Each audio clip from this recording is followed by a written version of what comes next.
You can do it. Hey everybody, I'm Raquel, the Outrageous Lunatic. Nobody, going by James Earl Cash, and Thade Bays.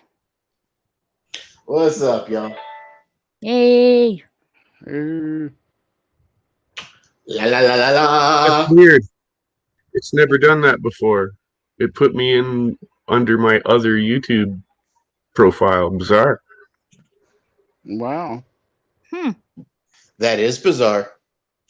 How How bizarre. bizarre. How bizarre. So StreamYard's changed your name? That's odd. Oh, apparently it did. Yes. Yes. It's Yeah, they did. alive. They. I don't know how or why, but because I haven't used my alternative account on YouTube in forever. But here we are.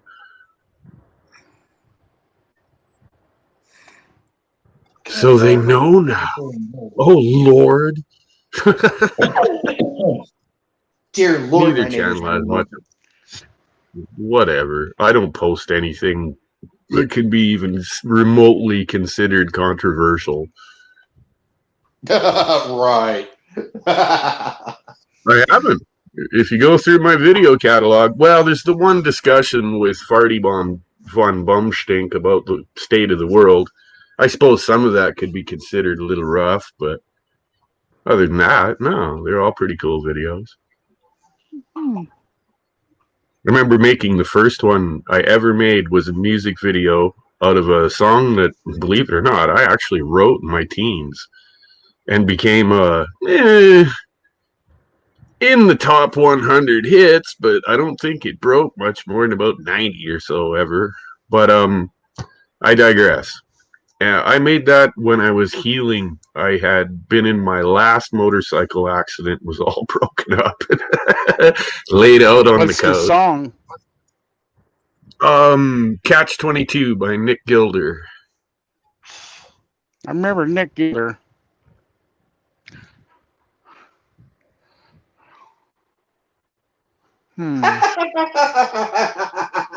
What's so funny? Oh, this meme I found. Okay. Oh, every now and again you find one that just kills you, right? Oh, okay. It says there's a girl. She's like at a track meet, and she's laying down on the track screaming because I guess she fell on her arm or something. But it says when your sugar daddy died and didn't put you in his will, so you sucked old geezer winner for nothing. Okay.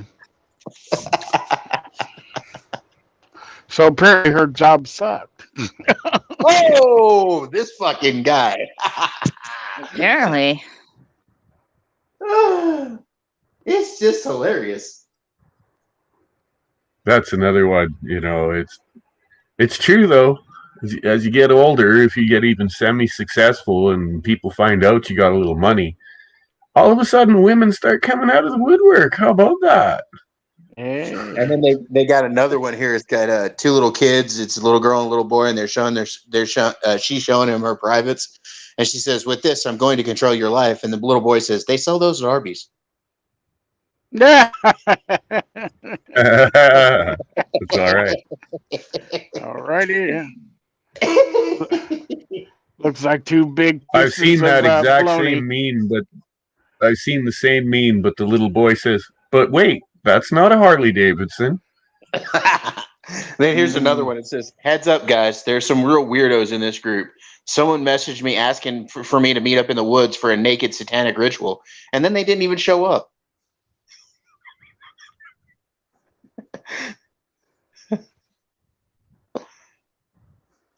Ooh, crickets. Okay, that I got something to say too that I ran across right at the end of Pete's stream. I don't recall the person that said it, but someone in chat said, "Get ready, to flee the cities." Well, I got news for you. Don't flee your city, come running into the country, because we don't want you. And we're ready for you, too. You Well, bought yeah, I into it. If you want to get out of the cities, get out now and make yourself some nice neighborly friends. Yeah, the people out in the country, they're not gonna welcome you with open arms. That's for sure. Nope. Nope. Yeah, I just keep hearing that attitude of, well, we'll just flee the cities. No, you won't. No, you won't. Flee the You'll show city? up in our I, places, I, I and don't guess really what's believe going to that. happen?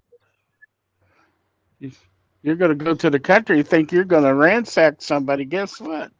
You'll never make it out alive. Well, see, I have enough friends that live in the country, though, that I live, if nothing else, I could go down there and off my brother and take back my dad's property, I suppose. He didn't say that. He Jesus, didn't mean it, folks. that's He didn't harsh. mean that. Yeah, he wasn't serious. He was joking, folks. That was in Minecraft. That was all in Minecraft. Yes. Pay no Look, attention to the man behind the curtain. I'm the only one not apologizing for myself. Thanks, guys. No, I really wouldn't, off anyone. Cough, cough.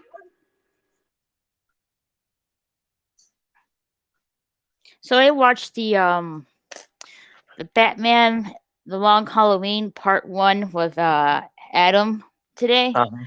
And it doesn't exactly follow the comic book. Not at all. No, but it was still interesting though. It was still a good movie. What movie was that? Batman The Long Halloween Part 1. The Part 2 of it does not come till July 27th. So I had to wait a whole month to see the second part of it. Well, for one thing, the Long Halloween itself, it would be kind of hard to actually do as an animated movie because of the stuff that goes on in that particular story. I mean, there's just certain comic stories that don't translate. Sorry.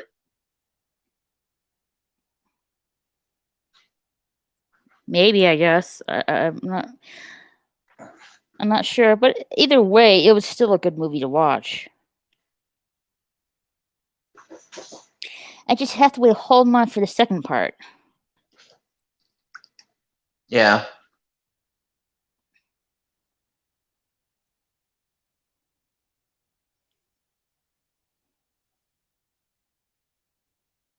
Oh, that was bad. What? Anyway, another meme I found. Sorry. I can't exactly say it, this one on a fun live stream here. Okay. It would offend people. Well, you don't want that. Actually, I really don't care. It's you I don't want getting hurt. Considering this is your channel. Thank you.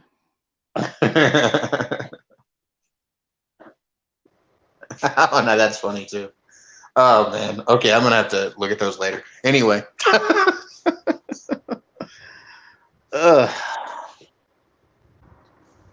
Is anyone doing anything for Father's Day? Father's Day? Really? No, I think I'm going out to lunch. I think one of my daughters is taking me out to lunch. Father's Day's just a day to me. Do you have any hatchlings deranged? No. And No. my father's gone, so it's like I said, it's just a day to me. And I know nobody has hatchlings. Larva, as it were. I'm gonna probably. I got some cookie cake for my dad, and we're gonna munch on that.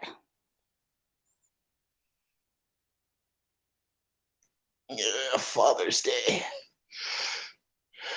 Well, see, my father's in a box, and my kids are spread all over the U.S. So I have one daughter that's actually here in the state right now, and she called me and said something about taking me to lunch. So I figure that's what I'll be doing: going to lunch with her and listening to her talk.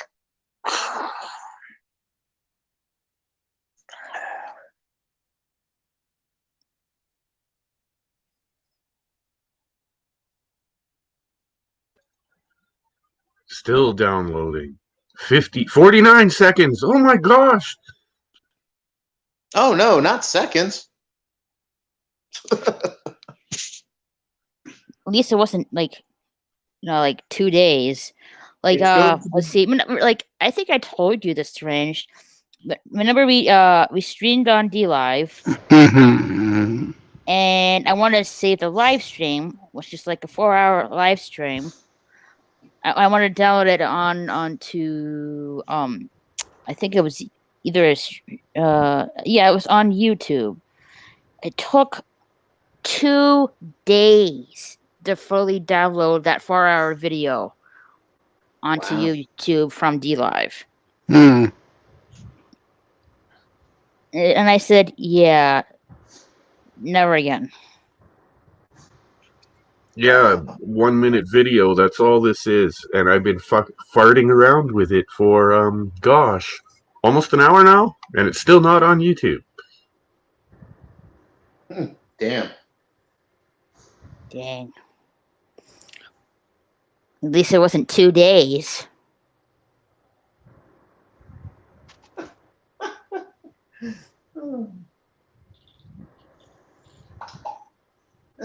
Well, back when the internet was a brand new thing, I was trying to download something, and I literally at one time got one that said it was going to take 400 years to download. Okay. What? 400 years. Huh? Actually told you that? Yeah, it said 400 plus years. I was like, well, I guess I'm not going to get that one downloaded. The computer has a sense of humor, apparently.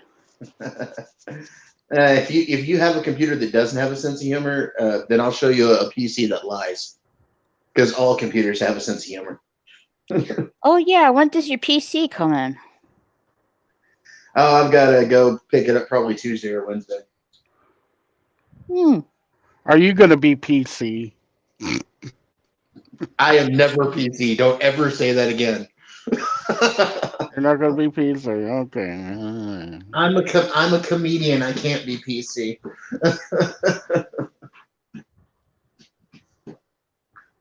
I am a true comedian. You're a commodian? Yes, an evil commodian. Would you stop that over there, please? The dog? Like, seriously, dude. Stop it.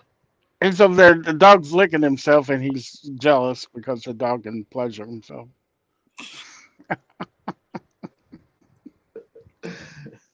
No, he was trying to actually dig himself a hole in the couch. Oh, okay. Oh, and now he's acting all bashful. He's got his paw over his face. He's like, "Don't look at me, please." I didn't do nothing. I'm innocent. Yay. I didn't do it. I didn't do nothing wrong. I'm innocent as the day is long. Hey, man, life ain't all burritos and strippers, my friend. It ain't? Nope. Oh, shit. Sometimes you gotta have a taco in there, right? And look, man. I never dreamed I'd grow up to be an a-hole, but here I am, killing it. Okay.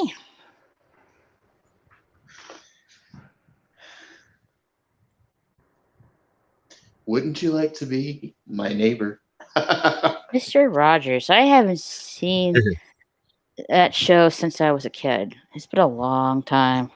Well, he's not making any new ones, that's for sure. No, sadly not. No, I used would to hope watch. not. I used to watch Bill Nye the Science Guy as a kid. Oh, don't mention that cocksucker. So, like, DL, fill me in. I'm not quite sure as to why people are now hating on him for some reason. Apparently they've always hated on him. You've missed a lot of information about the man. Number one, he has no scientific degrees whatsoever. No, he's an actor, he doesn't. Right? He's no scientist. Last but not least, his show has been integral in pushing. Let's just call it what I put degeneracy. Leftist. Like, I don't care what you want to do, but you know what? You don't got to push that crap on kids. All right? It's that simple. Hey guys, you know what the best part of having a hooker die on you is? Second hour's free. Oh, right. I kind of heard that wrong. I actually knew that one. No, Bill Nye's he's a cock. Okay. Continue your explanation. Nobody? Well, there's two others out there too, Brian Cox and what's his name, Neil deGrasse Tyson, that are supposed to be these super genius physicists. They're not. They're actors. They're reading a script, for God's sake. Actually, I beg to differ on Neil deGrasse Tyson. He does have a physics degree. Well, he does have a college degree for physics, but they both do. They both do, but they're not. They're certainly not leaders in their field, pal. These are camera heads, and that's all they are. Of course, and all they do is spew the government line, man. Mm-hmm. Yeah, that's why I don't put any stock into Neil deGrasse Tyson. Yeah, but a lot of people do. Unfortunately. Well, because a lot of people are I respect. I respect people and stuff, but when you sell out and you just start saying shit because they tell you to say it, I'm sorry. At that point, I lose all respect for you. We're done here. Well, let me just put it this way. I'm more of a theoretical physicist than Neil deGrasse Tyson, okay? Agreed. Absolutely. Just in talking to you, that's a fact. I mean, don't get me wrong. He could certainly teach a basics applied physics course right up into, say, even grade 12. But beyond that, no, man, he's out of his league. Exactly.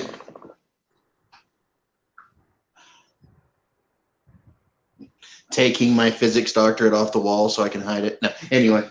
I like. Do you know who I do like? That's a talking head and has always been on the news and such. Is Michio Kaku. Oh man, I love that guy. He's an interesting guy, and I think he's got a lot of actually good ideas. I've actually, he's not just spewing other people's work out. I've actually gone to one of his lectures before, in person. Oh, that'd be pretty cool. He's a pretty cool guy, and he will answer your questions at the lectures and stuff. If you have questions or whatever, because he usually does questions at the end of his lectures. He's a pretty cool guy. And he also is real big with the ancient alien theory and everything else. The last lecture I was at was held in Vancouver. Some guys came up from the state of Washington University and gave a lecture on their findings here in the Pacific Northwest of the Younger Dryas event. They showed, everything, overhead views from planes, you name it. Their case is solid. There's almost no denying that what happened was a catastrophic flood when that thing hit middle BC. Well, when the impact event happened. Is that what you're talking about?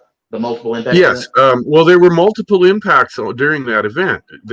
Whatever it was broke up and smashed into Greenland and certain parts of northern Canada. There's some other impacts out east as well. Greenland, northern Canada, Chesapeake. For me, the important part is a piece of it slammed into British Columbia at the end of the Ice Age, and the meltdown and the explosion was insane. And then all of that water went flooding down into the United States and just made a hell of a mess.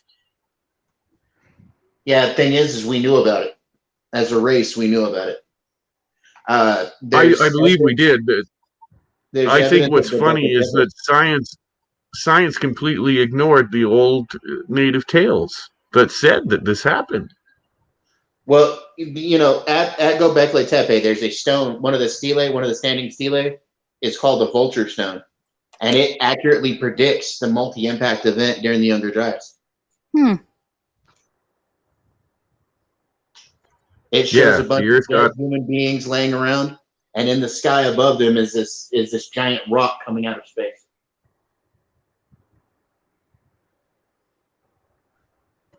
The strange part is, believe it or not, it gives rise to our modern world. Yeah. Well, I don't think that we would have had as much as, some of the ancient, what we consider ancient civilization. Well, not we, because I'm entirely, my beliefs on that. But what common history tells you is the ancient civilizations would not have been given rise to had the Younger Dryas impact event not happened. We probably would have been in an ice age. We probably would have been in an ice age for another 1,000 or 2,000 years. Indeed, and the continuation of the species under those conditions is unlikely. Well, it's just like they say, 70,000 years ago. I mean, don't get me wrong. The people, and there's always been people right from the dawn of time around the equator, because that just makes sense. Right. But life north of the equator, like in Northern Europe, North America, my goodness, no, dude. There's only been, geologically speaking, brief periods where it's been open enough.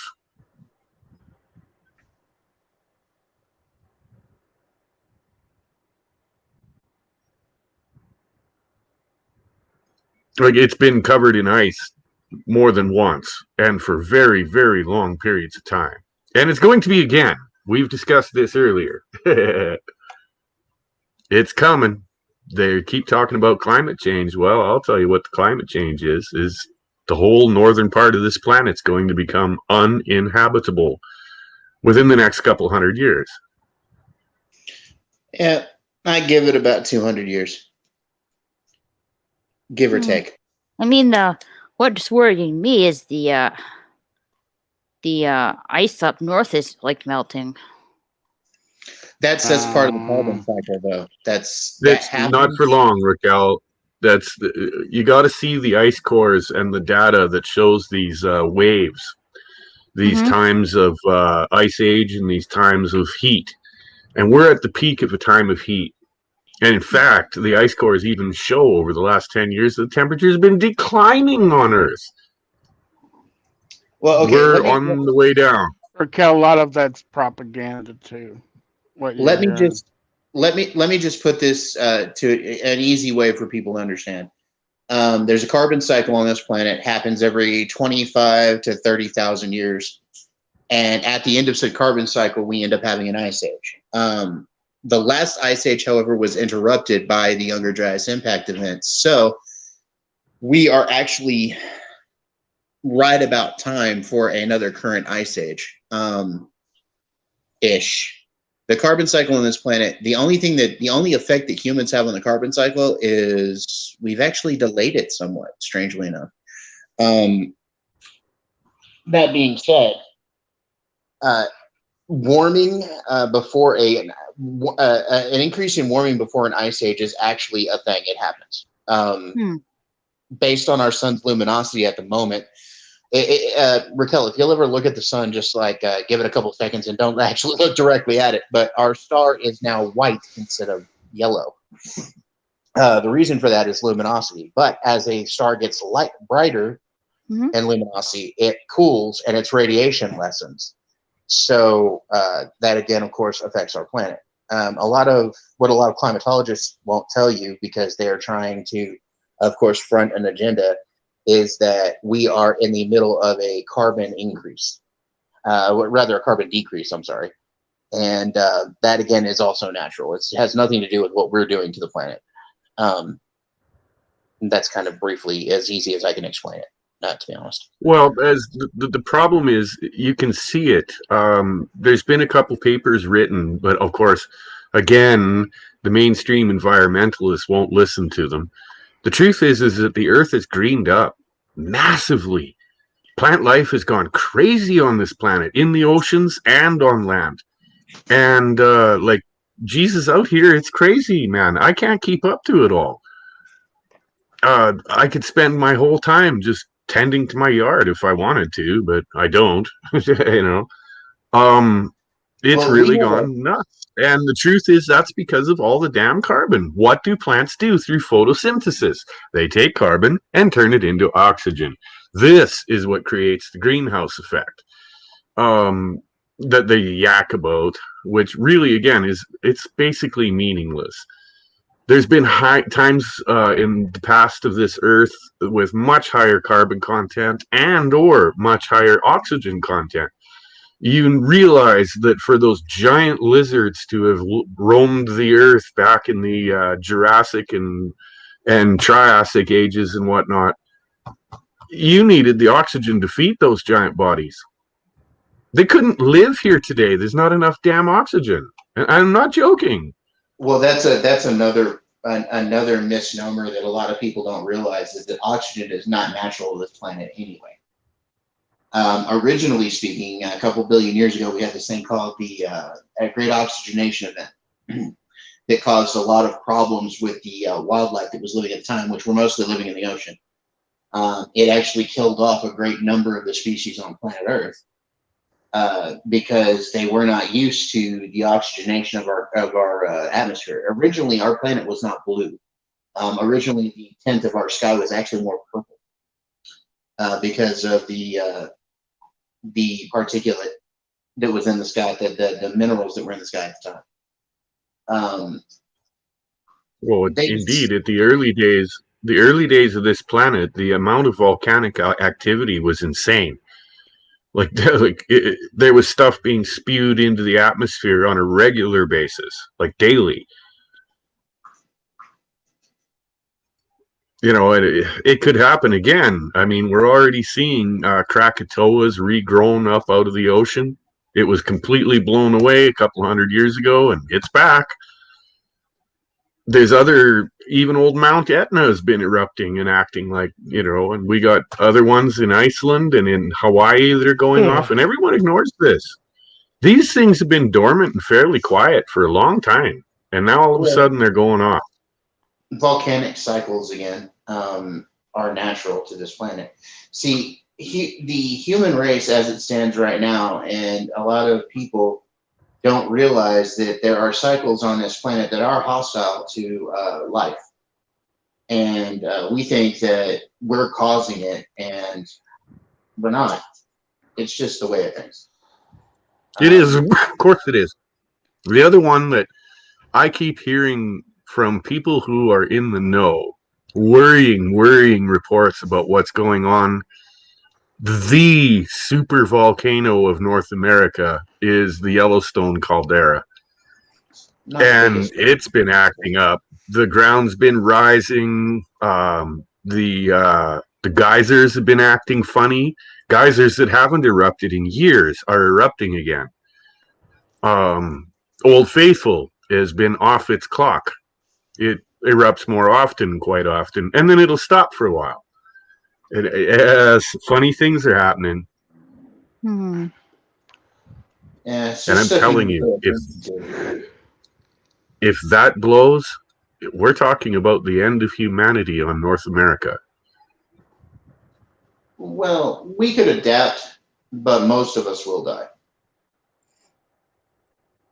I'm not so worried about Canada. Don't get me wrong. I'm sure there'll be a few ragtag survivors, but holy man, it's going to be, if it happens in our lifetime, it's going to be quite an event. The last major supervolcanic eruption on planet Earth that happened during the time when humans have been on this planet was Mount Toba about 75,000 years ago, before the Younger Dryas Ice Age. When Toba went off, it basically bottlenecked our race. A lot of, I mean, for a brief time it bottlenecked us, and then it caused us to actually thrive in certain areas on the planet. But the thing about a supervolcanic eruption is it doesn't just affect the continent it's on.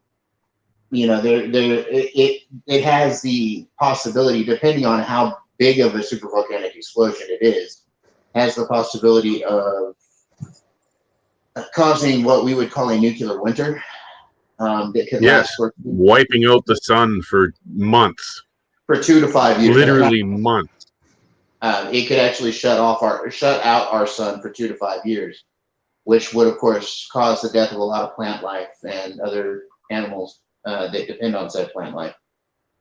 And it would also shut down our ocean at this moment, because a lot of the ocean life deals with planktons and such. Not to mention the secondary supervolcano, the amount of ash in the atmosphere, once it's up there, then it comes down.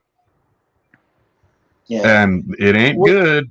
Well, it's good later. It provides great, growing conditions later for the regeneration. But oh my goodness!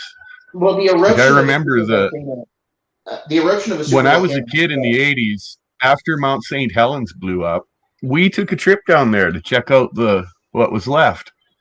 And wow. I saw when the forests were still flattened and everything, and it was amazing, man. It was really quite a scar on the earth. I seen the video. All the trees were just burnt and flattened down. Well, you're talking a whole lake was basically destroyed by that. I believe they called it Crater Lake. Crater Lake? Yeah, Crater Lake, which was at the base, which was literally at the base of Mount St. Helens, was basically destroyed. There is no Crater Lake anymore. At least I don't think there is. No, I believe you're right, Sade.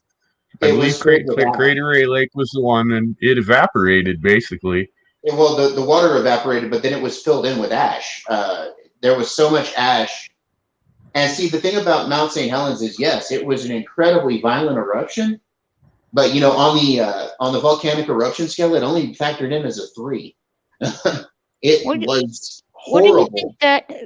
What do you think that caused that violent eruption? Subduction fault eruption. Basically, it was the North American plate bumping up against the Pacific plate, which is what causes all the problem on the East Coast, by the way. I'm sorry, the West Coast, rather. The Ring of Fire, at least our part of the Ring of Fire, is caused by the bumping of the North American continental plate bumping against the Eurasian or Pacific or Pan-Pacific plate. And what they're doing, where they come together, is they're slipping under the other. And that causes something called the subduction zone. And that causes all of the major volcanism and earthquakes and everything we have from Alaska all the way to the Baja, okay? And that includes up there where nobody is, British Columbia. It basically causes the slip under of the continental shelf causes slips sometimes, and those slips generate energy, of course.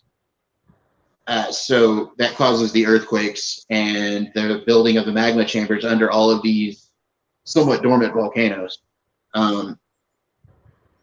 But they will all eventually go off.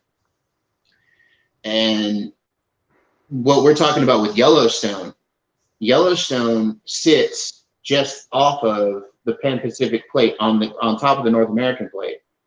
But where it is basically where the subduction zone is. And it's not the only supervolcanic caldera in America, but it is one of the biggest.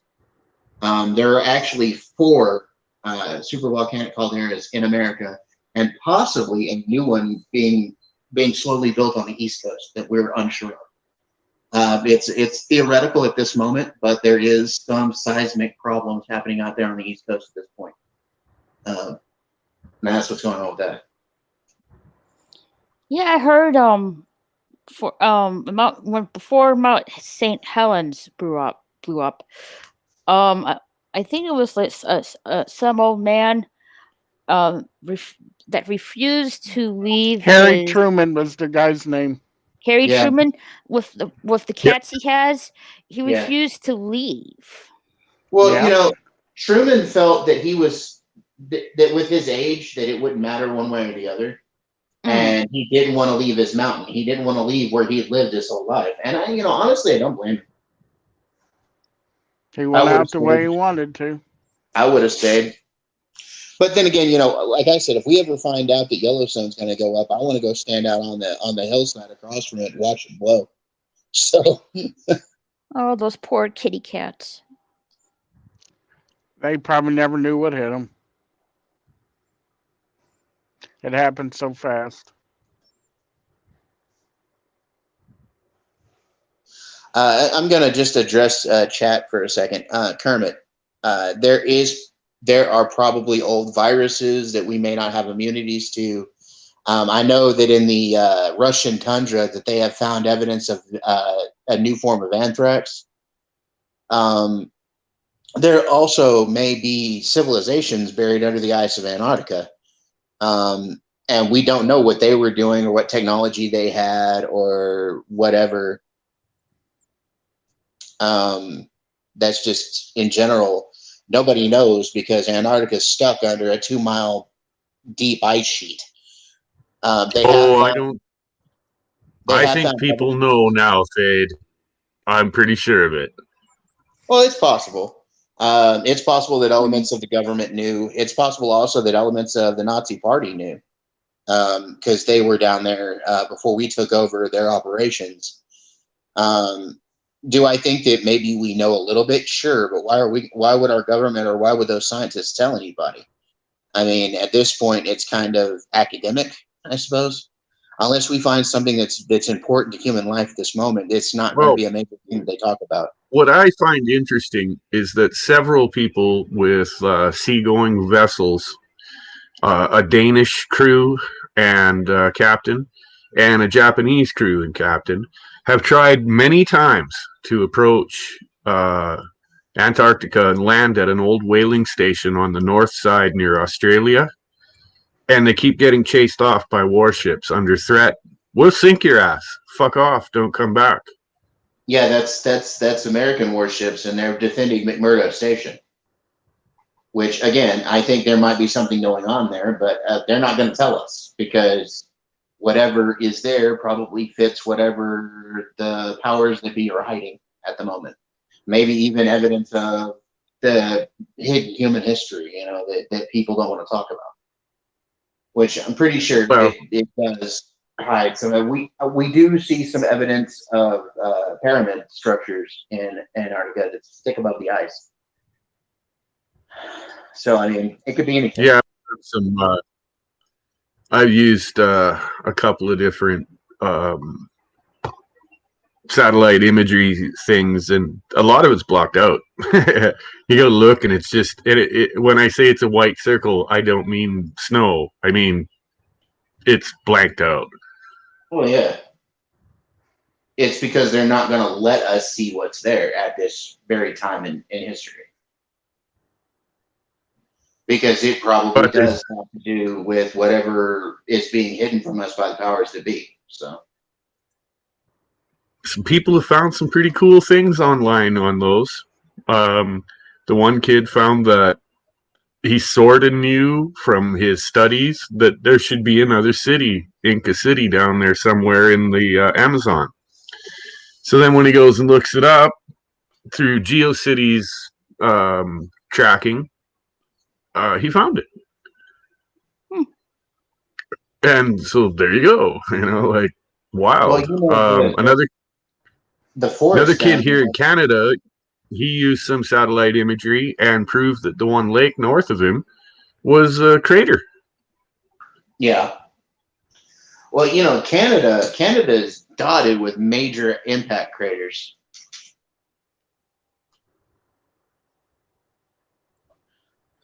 There's actually one spot in northern Manitoba where no one really realized that it was a crater because it's a bigger crater that got hit by another one later. No shit. They overlap.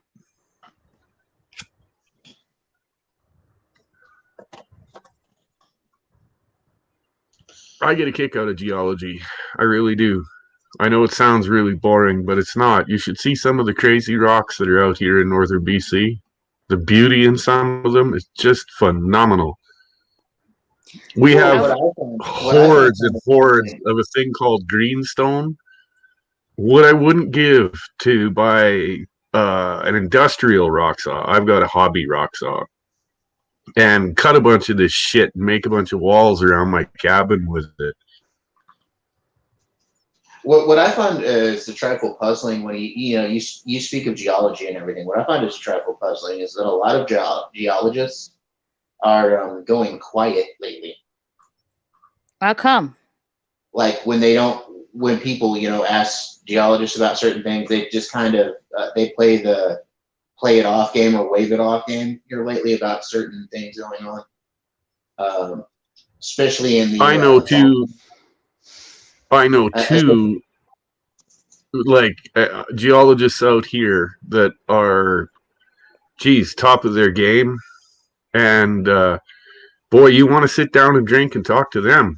The minute that their jaws get a little lubricated, you wouldn't believe some of the shit that comes out of their mouths about this whole environmentalism nonsense and whatnot. They'll all agree to right to your face, dude. The records are in the rocks. The records are in the ice. The records are in tree cores. There's no denying this. This has just been cyclical throughout our lifetimes and beyond. And it's not going to stop because you're here now. Well, it's also not going to stop because certain people want it to not be what it is. A lot of what our overlords are going to find out, especially here pretty soon, is that they are going to find that their money and their power isn't going to save them. Because if Yellowstone goes off, and this is going to probably frighten folks, if Yellowstone goes off, it doesn't matter if you bury yourself into the ground to hide from it. The shockwave alone through the continental shelf is going to liquefy most things that are underground. Hey, Bianca. Yeah, like, I don't think people realize that universal destruction from some planetary event, a star burning out, take your pick, you ain't surviving that. And there's not a damn thing you're going to do to change it. One of the things that a lot of people just, it's like existentially terrifying is, a star could go supernova within, 10 light years of us, or 20, it's actually 25 is the limit. But a star within 25 light years of us could go supernova. We would never know it. And then one day, wham, we get smacked with the gamma radiation, and it'll strip our atmosphere off and fry us to a crisp. And there's not a damn thing anybody can do about gamma wave radiation. A GBR hitting our planet right now would be horrible. Or gamma ray burst hitting our planet right now, we could do nothing about it. We never will be able to do anything about it. And that's just the other one is they recently found a growing black hole not very far from our galaxy.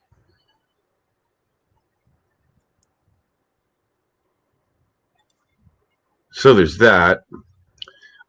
What about this, Thade? I had a question just pop in my head. Maybe you know something about it. I haven't done any reading on it. I've been lazy. I got a million other things in my head. You do know that the Voyager 2 deep space probes only got out so far and were stopped by some kind of barrier. They're basically coming back now. Well, we're not actually sure if they're circling back around or not, but we do know that they did at one point hit a barrier.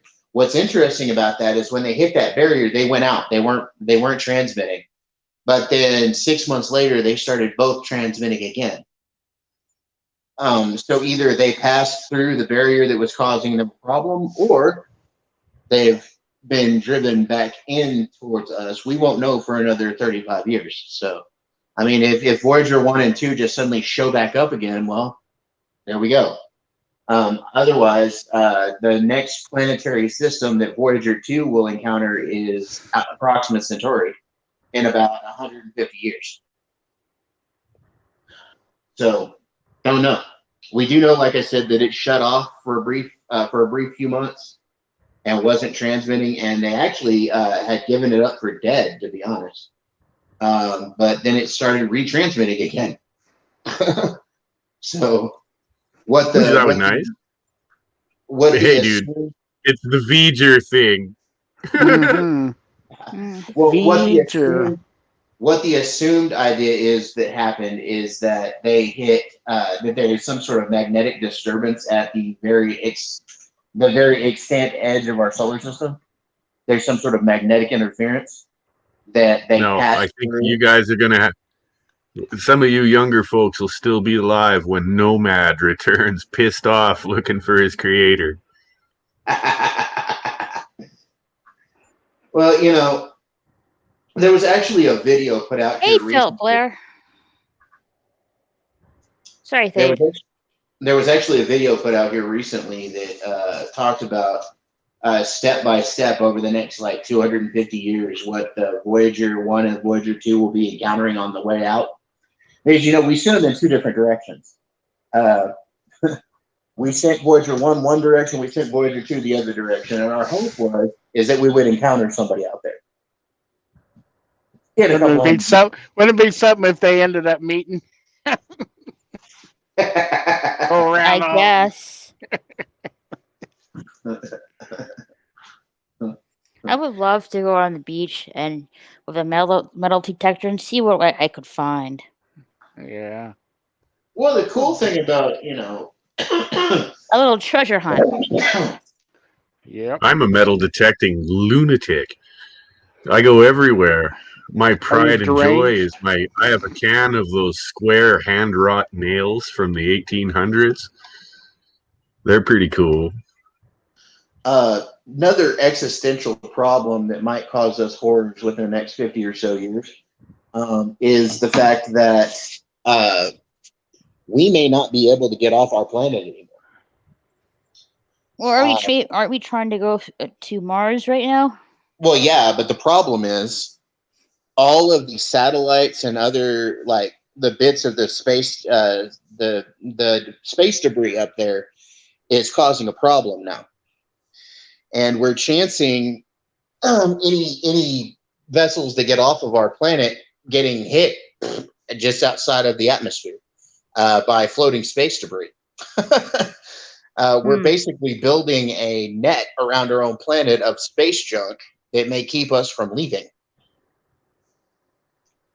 I've heard about that too. I've heard them talking about that. The fact that there's just far too much shit up there. And now we got Elon Musk pumping another, 40,000 mini satellites up? Like, yep. It's out of control now. Well, you know, most satellites are made to sit up there for a number of years, a decade or two, and then they just die and they fall back to our planet. That's a natural cycle to most satellites. The problem is some of them don't exactly fall back to the planet. They just kind of die and stay up there. Plus, you have like booster rockets from some of the missions we've sent up. You have pieces of the space stations. The late stage boosters of the moonshots, for instance, have never returned to Earth. They're still floating around out there because they're not in lower orbit. They are in deep space. They're on the outside ring of what we consider our space. Yeah. Well, you know, there was so much stuff put out there that now a lot of it has condensed into a second satellite, a second moon of sorts for our planet. There's a group of pieces of stuff, and now it's gathering like space debris, like space dust and stuff, and it's actually condensing into a second moon, basically, or a moonlet. And it's just kind of floating around out there above our planet. No, I got my grandparents. They had one heck of a radio, man. Great big thing that took forever to warm up the tubes and everything, but it had shortwave, FM, AM. It covered it all, and it had this huge antenna up on top of the house. And they were telling me that when in the late 50s, like 57, 58, they could tune to a certain channel and hear the boop, boop, boop, boop of Sputnik.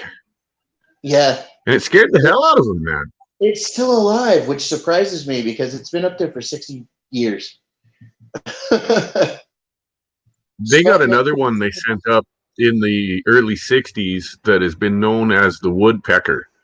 And all it does is fly around in a weird orbit and makes this sound that drowns out radio frequencies. Yeah. You can you can still pick up with a shortwave. There it is. I want to address chat. Just a couple of people. Yeah, Philip Blair. I have heard about the wood set. That's an interesting idea. Hope it works. And as for Kermit, yeah, I'd be a little worried that why they shut off for 6 months. I mean, I don't know. Like I said, there's theory is that they hit some sort of magnetic barrier at the edge of our solar system that turned them off, and they didn't turn back on until after they got through that barrier. Now, like a low level EMP turned them both off. But if there is a magnetic barrier outside of our solar system, that means that any other systems we try to go to out there in space are probably going to have the same magnetic systems around them. And if that's the case, then, well, maybe very difficult for us to find another planet aside from those on our system.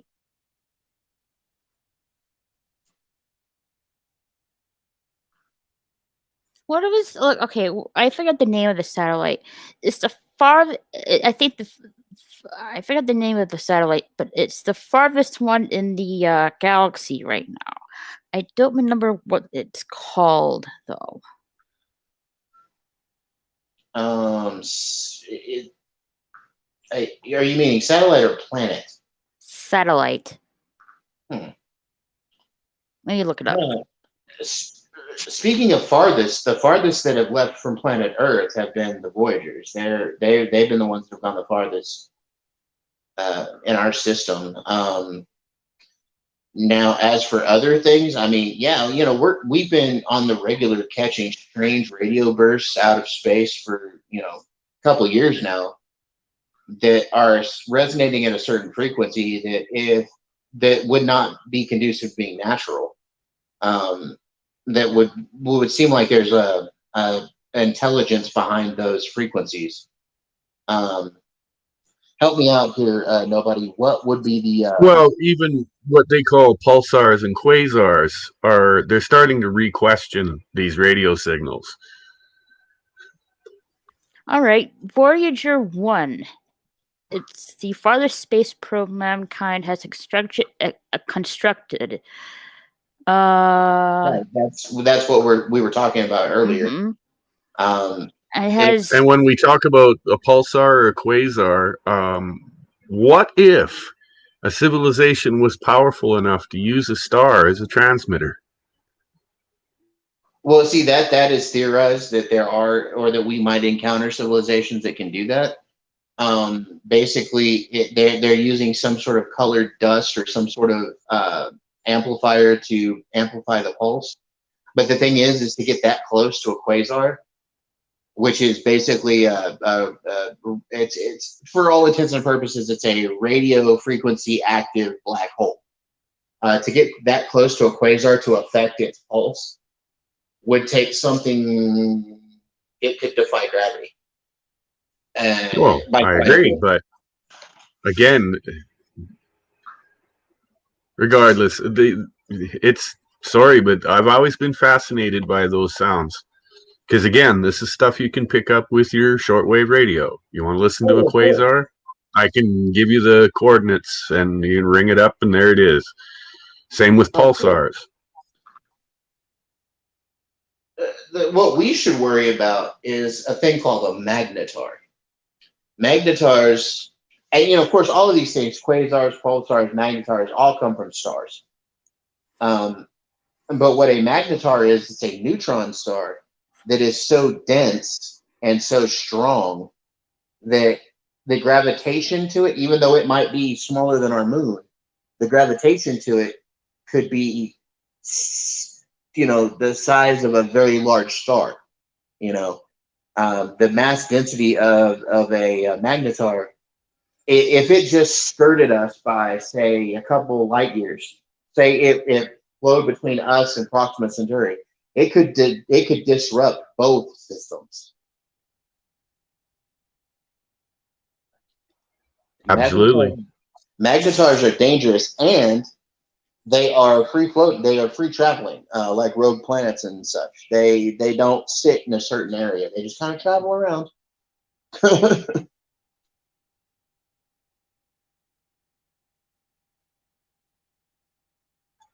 What do you think of the theory of the dark Earth?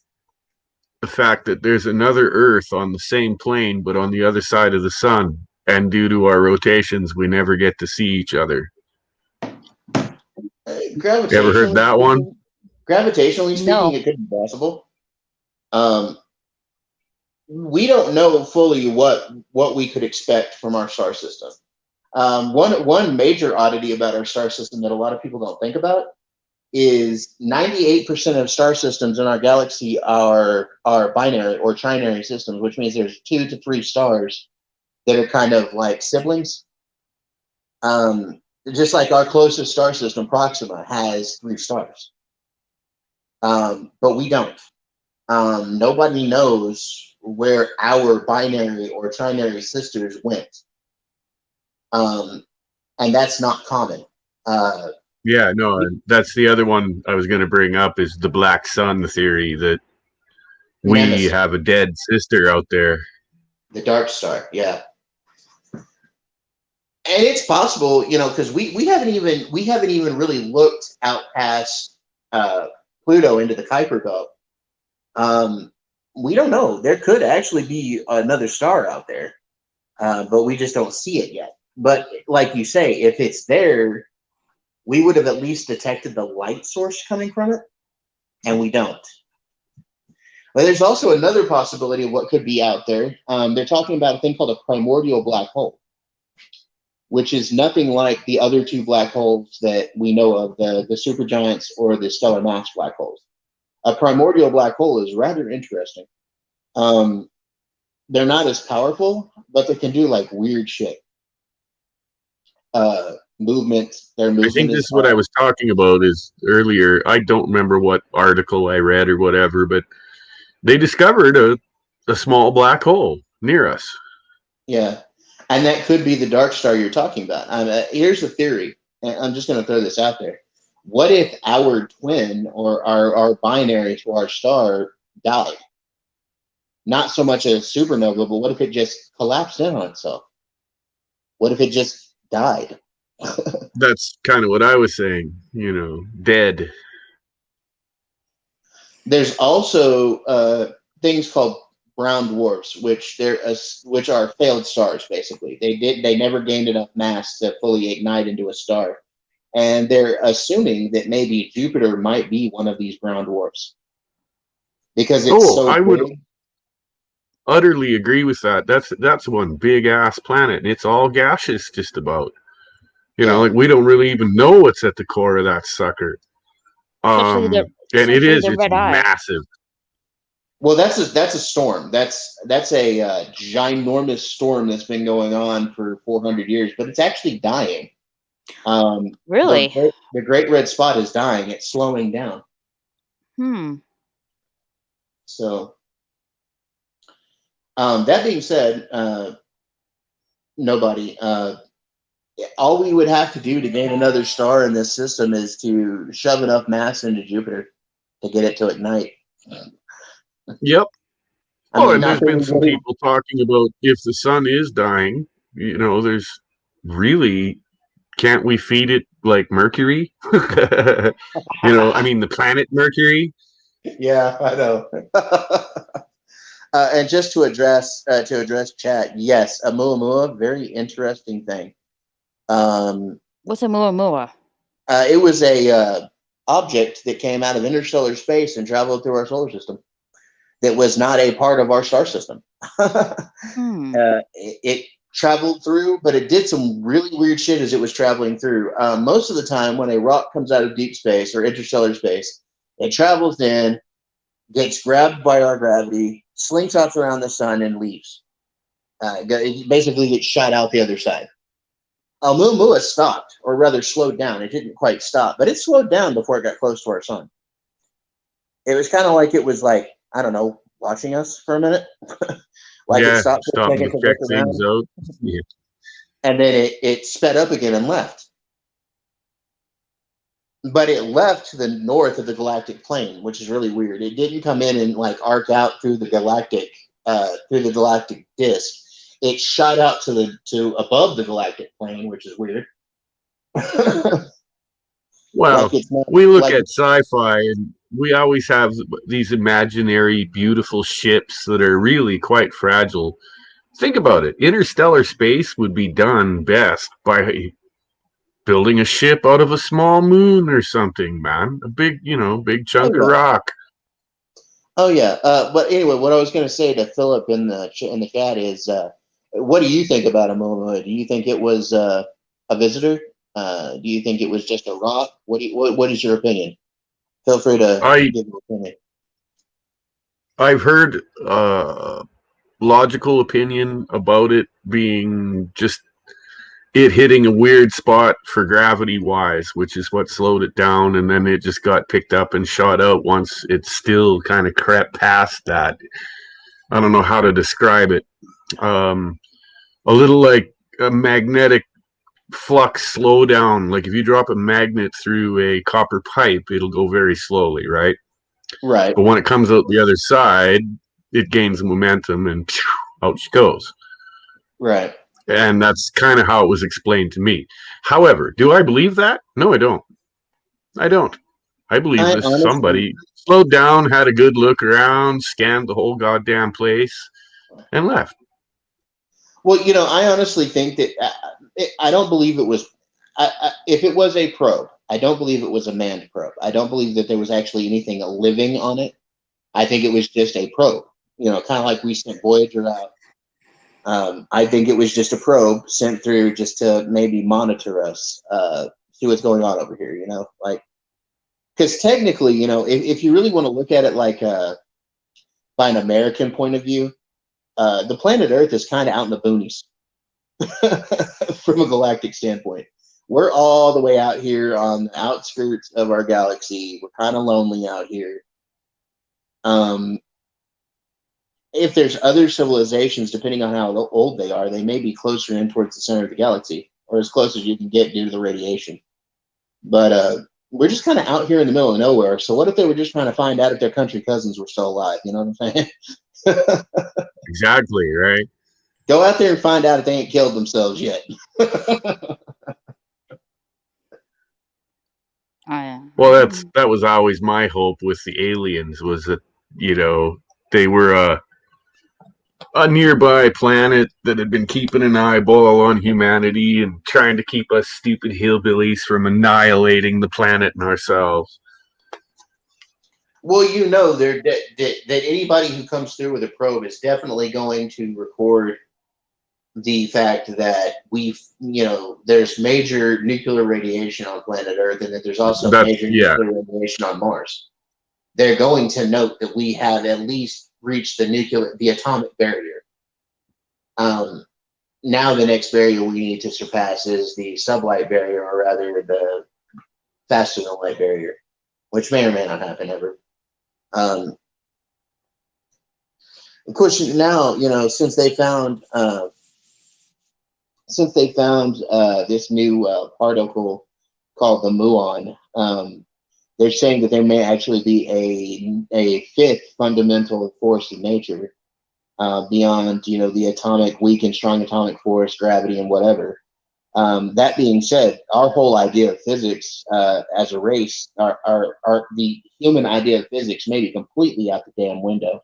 And if that's the case, well, then maybe some of the things that we say aren't possible could actually be done.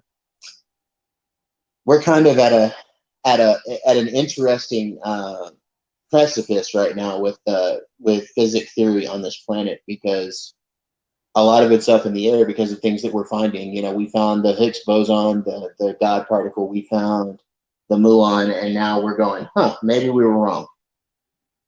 And if we were, then maybe what our theoretical physicists are saying about faster than light travel may also be wrong.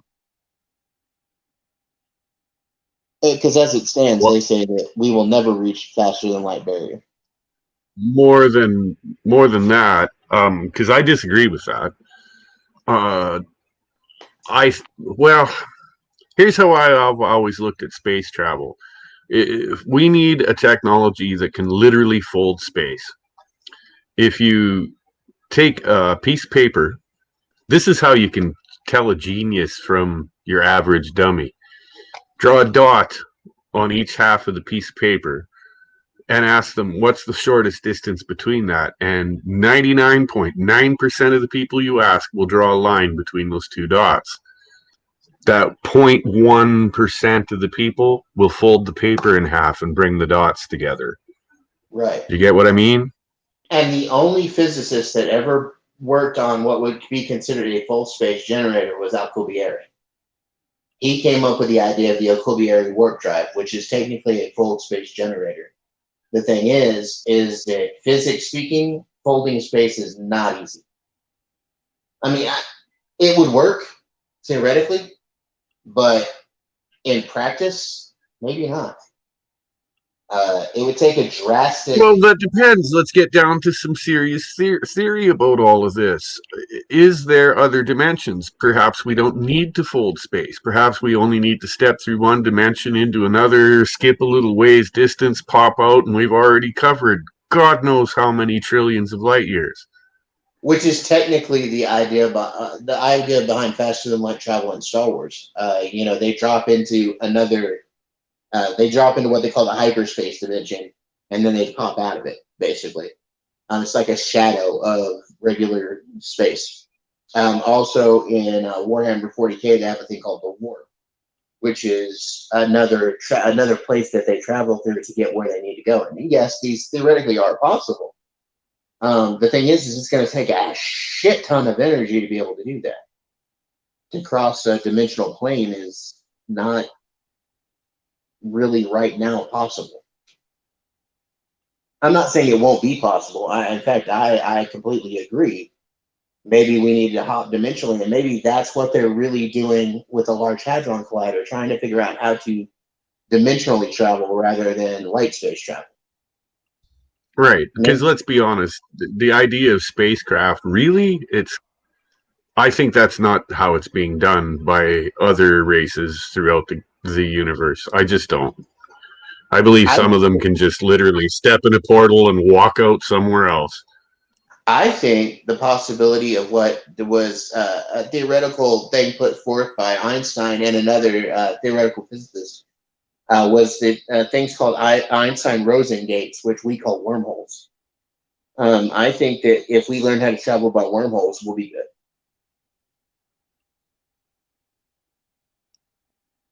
Well, and again, back to theoretical physicists and what they're saying today. These wormholes, they're not just through our universe as we see it. They're through other dimensional universes that are laid over what we're experiencing. Right. So you would literally walk through other dimensions, for goodness sake. Yeah. You might be able to meet yourself in an alternate reality.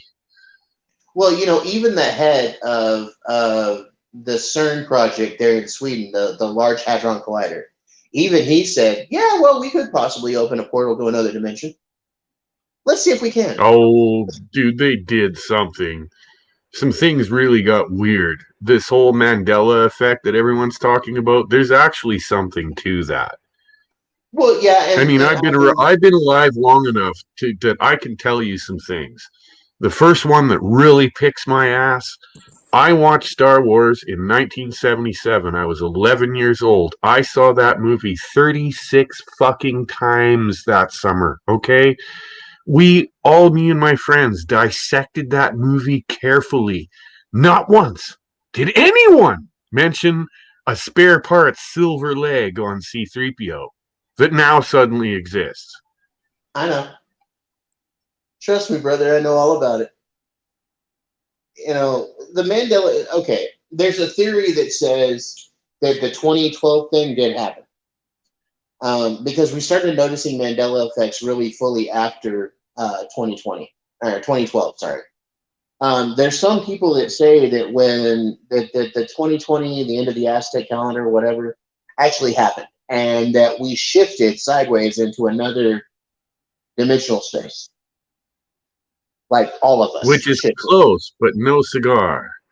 Like there's some other weird ones. Like when I was growing up, the Ford emblem, the blue oval that said Ford in it, there's a little curly Q off the O nowadays.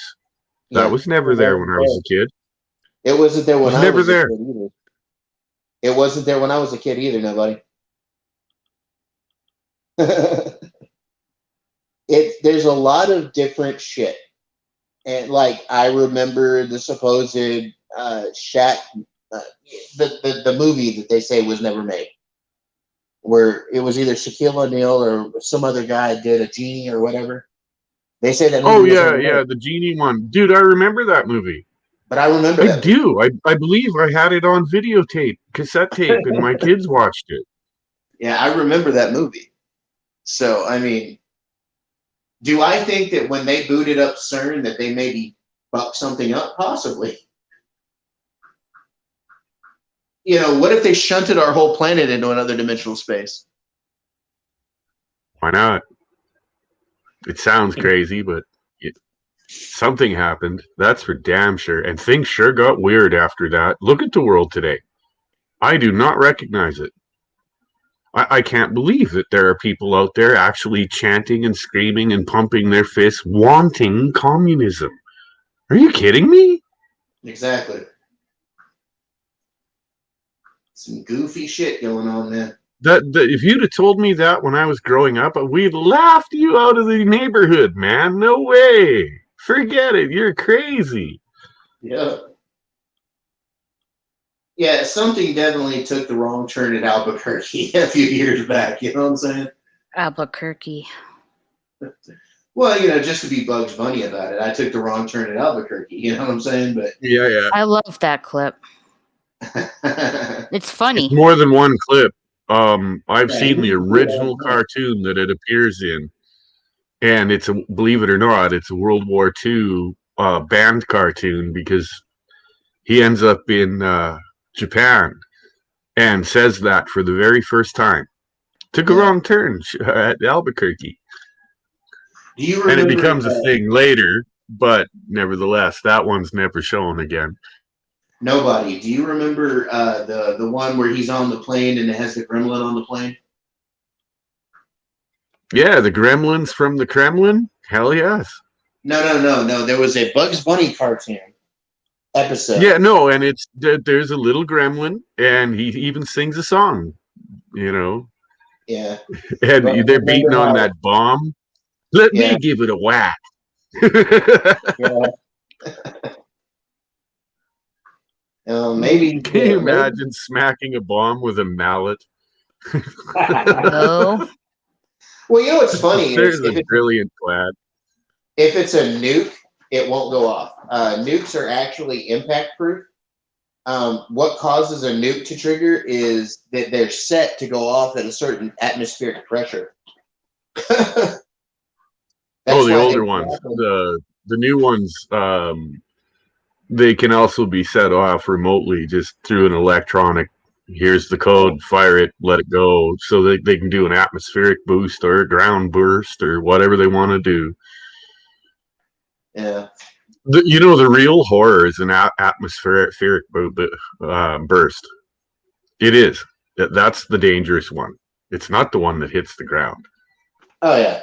Well, you know, the two that have actually been used in warfare, Nagasaki and Hiroshima, were both airbursts. We blew them up a mile above both of those cities. Right. And the impact from the shockwave and all the radiation and shit, it turned people to shadows against pavement and walls. Yep. Kind of terrifying, to be honest. You bet. I mean, my goodness. Already, what's really kind of sick about the whole situation is after Hiroshima occurs, Japan is already scrambling to try and get diplomats out to surrender. And the U.S. doesn't care. They just fly over and drop another one on Nagasaki before they even get a chance to beg for, please don't do this again. They did it again. My one of my great uncles on my dad's side of the family was actually in the Pacific at the time. He was in the Navy, and he remembered him talking about it. You know, we were always going to drop on Nagasaki. I believe, was it not whichever one was first, Hiroshima or Nagasaki? We were always going. Hiroshima was first. Okay, we were always going to burn Hiroshima. Okay, that was a given. But we then told them, all right, we have another one of your cities targeted. Please stop. And the emperor said no. So we nailed Nagasaki. Then we warned them, because then they started scrambling to retire, to quit, to surrender. And then we told them, if you don't surrender, well, see, the diplomats were trying to surrender. The emperor still didn't want to surrender. And we told them. One of those little horror secrets of World War II is the United States told them flat out, we'll do this to every city. Tokyo is next. Well, I was getting to that. We told them Tokyo was next, and they supposedly said, oh, well. And then we told them we would hit Kyoto, which is their holy city, which is where the emperor is. And that's when they finally said, oh, well, let's not do that. And, but we were, we leafleted their cities, warning them that we had this ultimate weapon that could wipe out a city, We dropped leaflets all over in Japan and told them that we will do you for it, basically. And but Japan originally, the way they wanted to fight us was a war of attrition. They said at one point they weren't going to stop until every man, woman, and child of the Japanese race were gone. They would fight us to a standstill. They would fight us to the bitter end, is what they said. Oh yes, no, I've heard the argument for the fact that the Japanese simply would not stop. And it was going to cost mega lives and mega dollars more to continue the war without the nuclear bomb. And to be honest, I agree with it. It brought in a whole new... There hasn't been a major world war since the atomic age, because people are terrified by this very idea. Well, or at least they have been. The Russians talked about a thing, when the Russians started their nuclear program, okay? And we told them, we said, hey, you launch, we launch. And then a new, very terrifying idea was born: mutually assured destruction, which means, yep, good old MAD. We'll match you, and we will slag this whole bloody planet to make a point. And that's just two countries. You know what I'm saying? That's just Russia and us. So think about all the countries now that actually hold nuclear devices. Dude, you got to understand that when I was growing up, even here in Canada, we used to have nuclear air raid drills when I was really young in school. Yep. They used to make us get under our desks, and the sirens would be going off and shit. And it's like, I'm thinking to myself, what the hell is hiding under my desk going to do?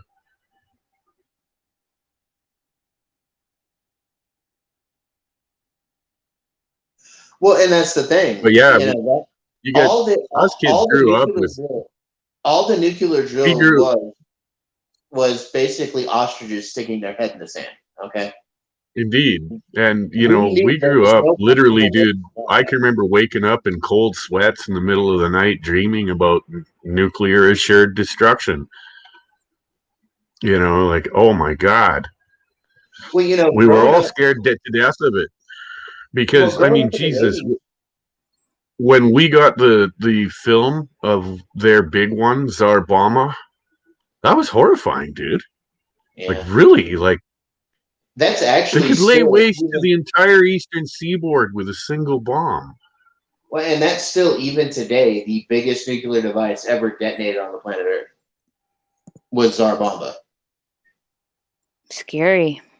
And it was the Russians who did it. We didn't do it. Look it up, Raquel.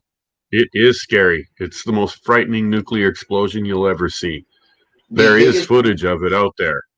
The biggest we ever produced here in America was Castle Bravo.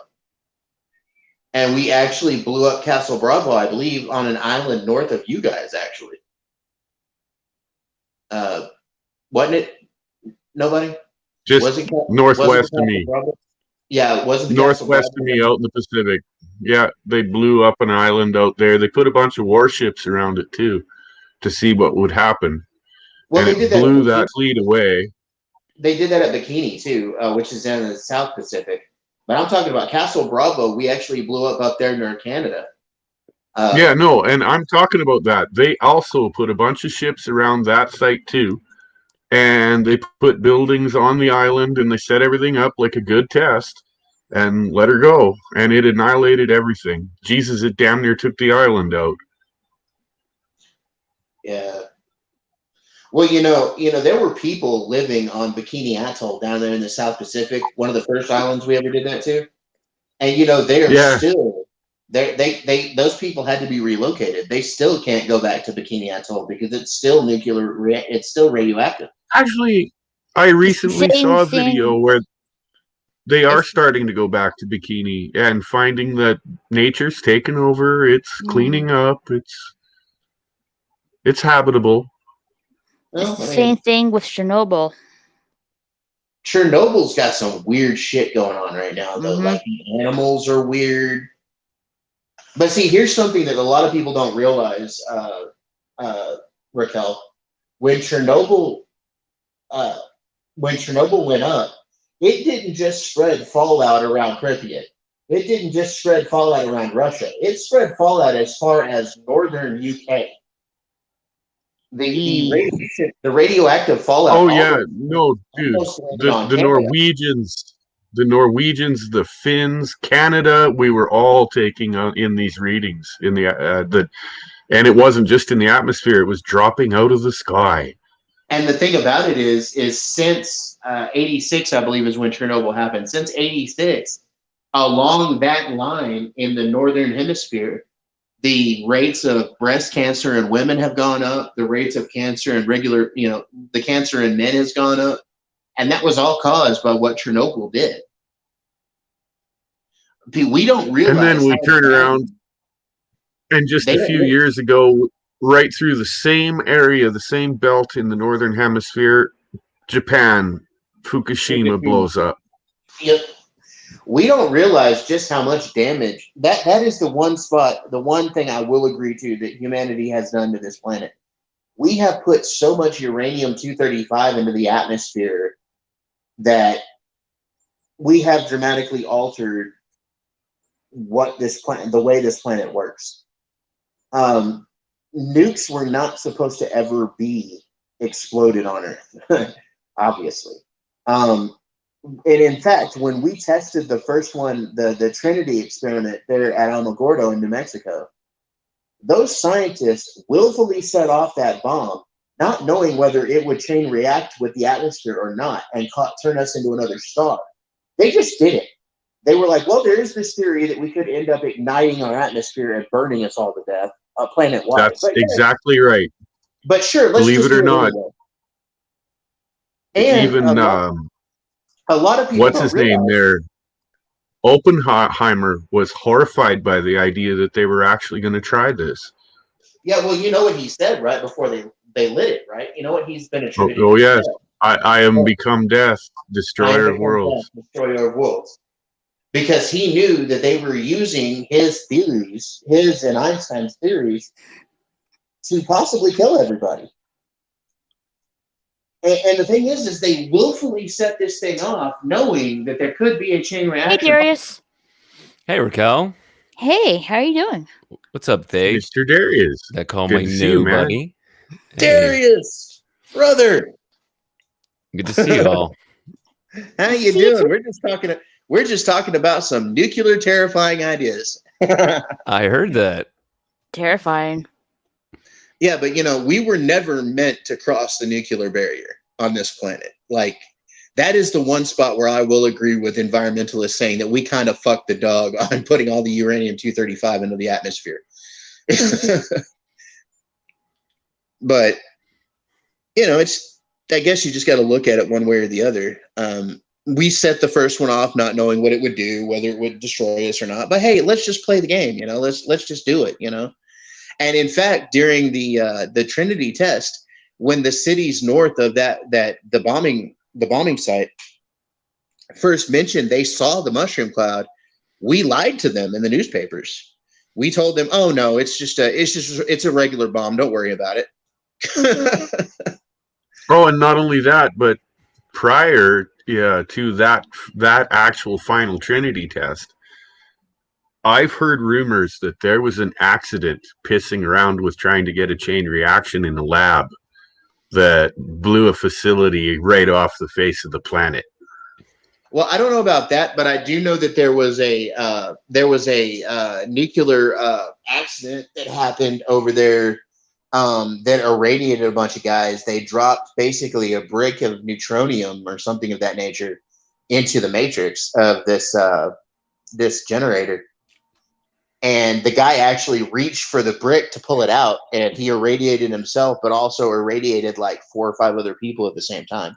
Yeah, I saw that video. I saw that. That was hideous. Do you see the burns and what happened to his hands within a few days? Oh my God. Well, and everybody that was in that situation, they made a movie about it. I can't remember what the name of the movie was, but they made a movie about. I did some research on it a while back. I can't remember the names for the life of me for right now, but they made a movie about it. And this poor schmuck like irradiated himself and like 4 other people, and they all died within a week, like less than like a couple of weeks. I mean, they just all died very quickly. The whole nuclear project, the whole atomic project was just insane, dude. Like everything that they did involving that was just insane. And now, even some of the first scientists to start pissing around with radium, they all died young, horribly. Well, and now sick as all fuck with, pussy eyes and stuff. It was just, come on, man. It's our initial attempts playing around with radioactive material were pretty primitive at best. And now, rumor has it, there is a bomb we have invented, the United States has invented, that we can't even test. It's the cobalt bomb, I think is what it's called. It's a salted uranium bomb that will actually, it will actually do what we were worried the first test would do. I heard about the atmosphere. The cobalt bomb. Yeah, it will ignite the atmosphere. It's a bomb. We as a race have built a weapon we cannot even test, or it will wipe us all out. That's really scary. If you want to talk about hubris, I don't know what else is more hubris than that. Well, there was also, for a while there was a lot of talk about these neutron bombs that if air bursted over cities would kill all the life but leave all the buildings standing. Yes. And those turned out to be bullshit. They don't exist. Yeah, but think about it, man. That would be the perfect invasion tool. Mm-hmm. You know what I'm saying? That would be the perfect, like, if you don't want to destroy the infrastructure of a country, but you want to wipe out the people in it, that would be an awesome weapon to have. Sorry, that's my supervillain side talking. I apologize. Right. I'm sorry, Darius. I'm sorry, Darius, but if you haven't noticed, I'm like one lab accident away from being a supervillain. So, no, it's part of your charm. I'm trying to find that movie you were talking about, and I'm not having any luck. Which movie is that? Let me see if I can. Let me see if I can look it up. I found it like a month ago.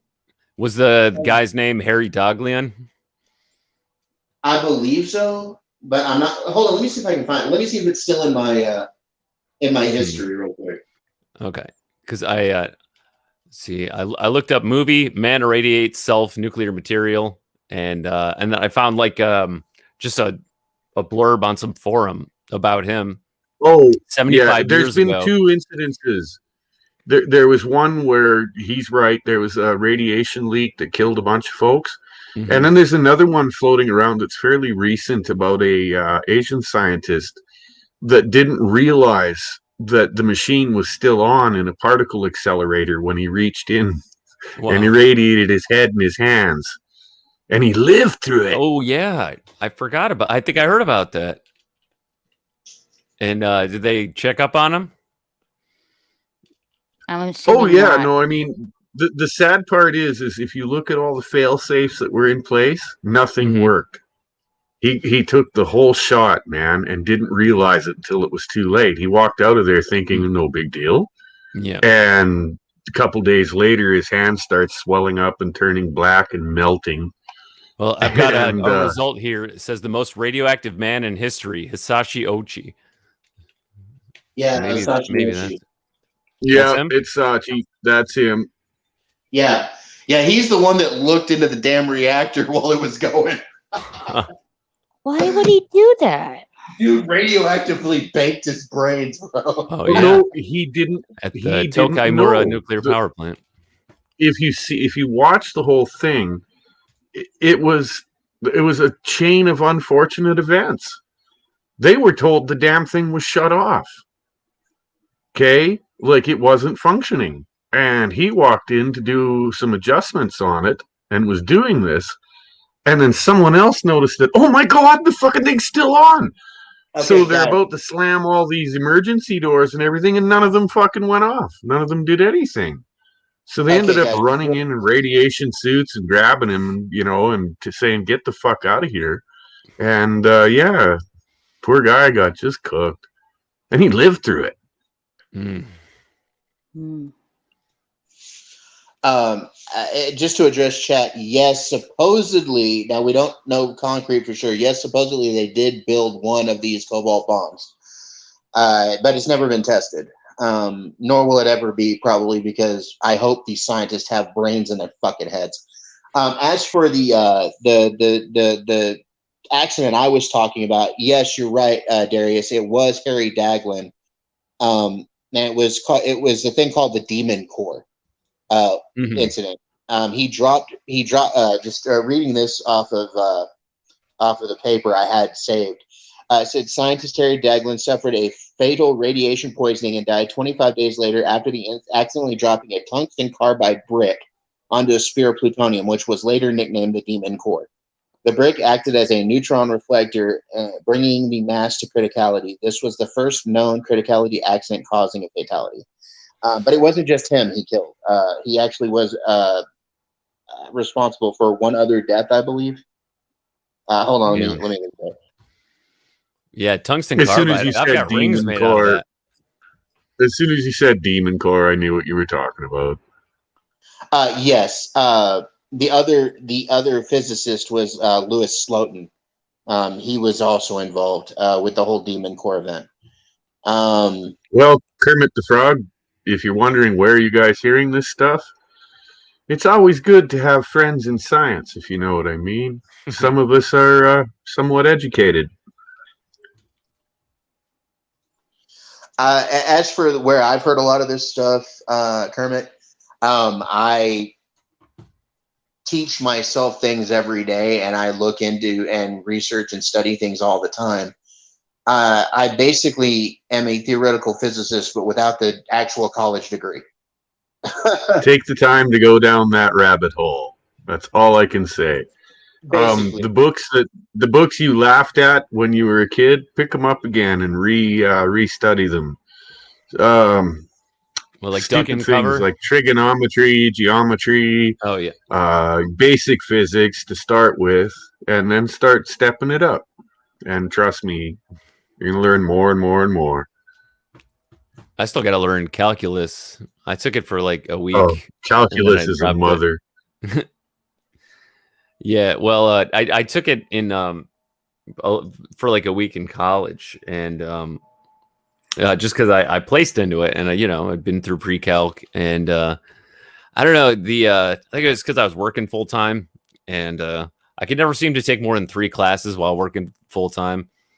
So the way the professor described the class, it did not make it sound useful. So I was like, I'll just drop it. I'll take it some other time. And I never actually took math again. I was able to sort of get around it, but I like math. I'm good at math. I just I don't know. I have a hard time doing all the homework.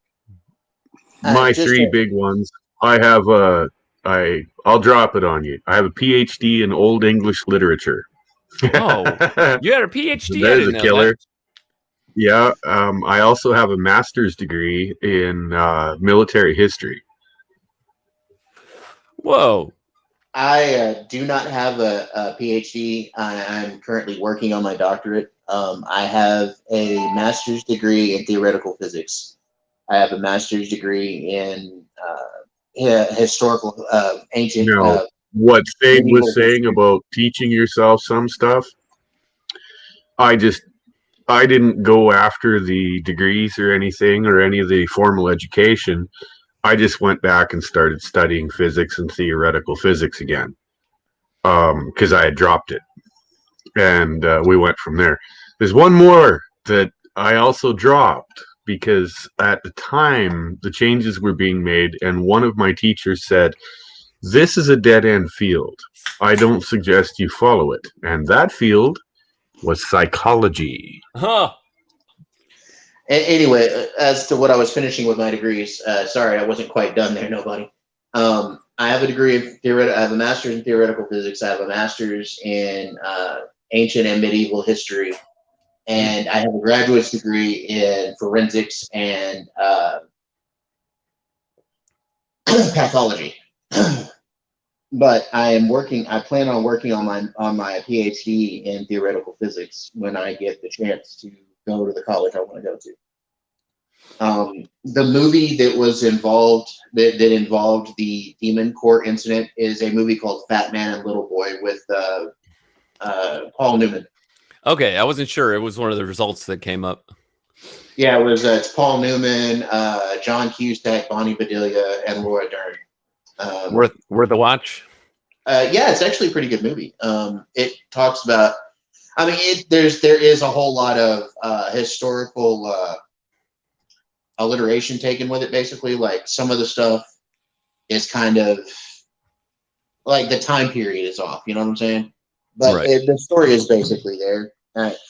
There's a lot of allegory, but the story is really there. I mean, you'll get the basic idea from the movie. Oh, wow! Dwight Schultz as J. Robert Oppenheimer. Yeah. Right? Hell yeah! Hey. Dude, I want to watch it even more now. Yeah. Yeah, if you say it's good, then it's got to be good. It's worth a watch. Where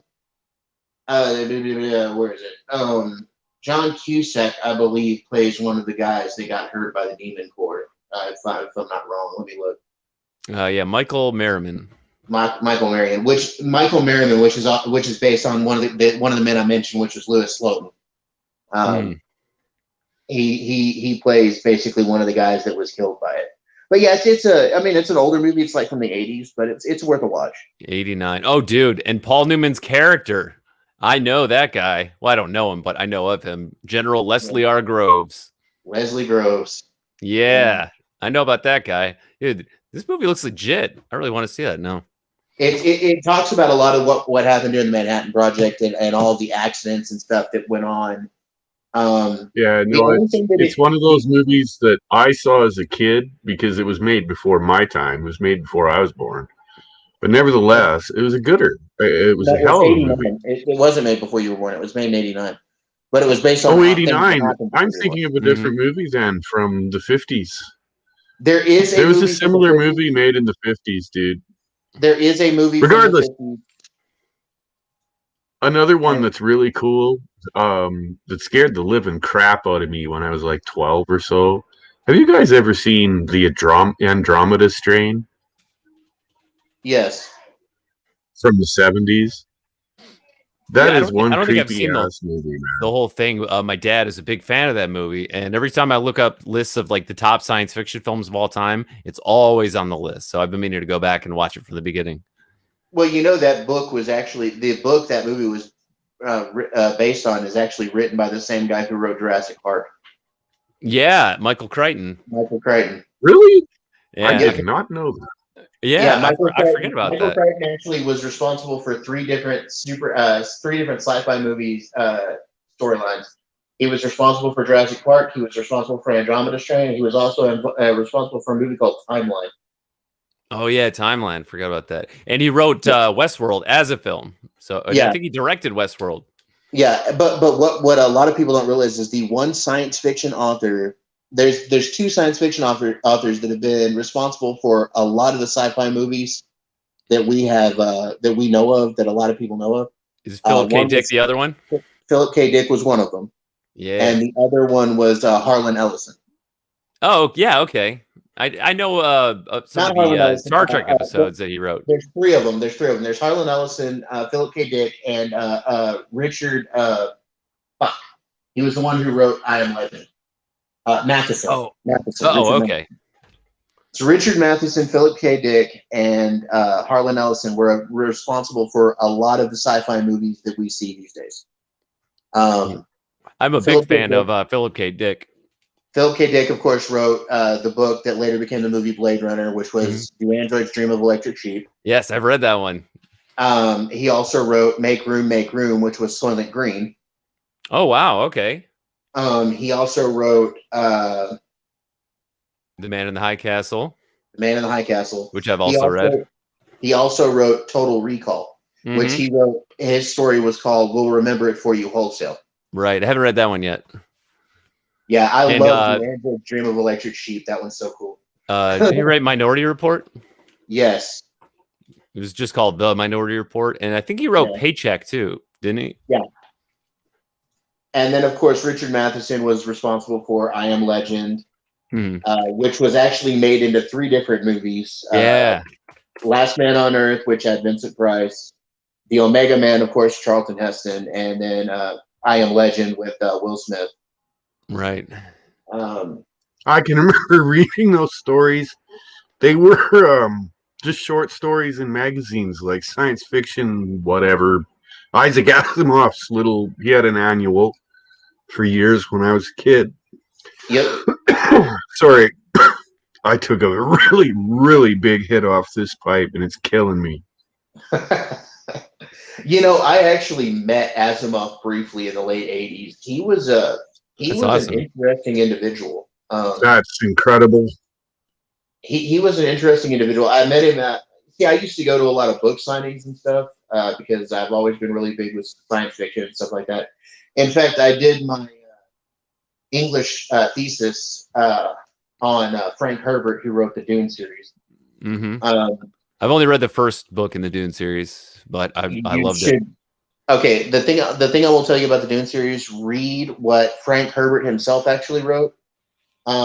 The stuff that his son wrote, Brian, was written based on notes that he left that he never finished.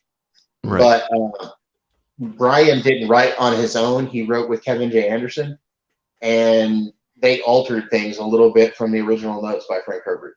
I'm not saying it's bad stories. They're actually really good. And I'm with Darius. I can remember picking the very first Dune up and reading it, and I loved it.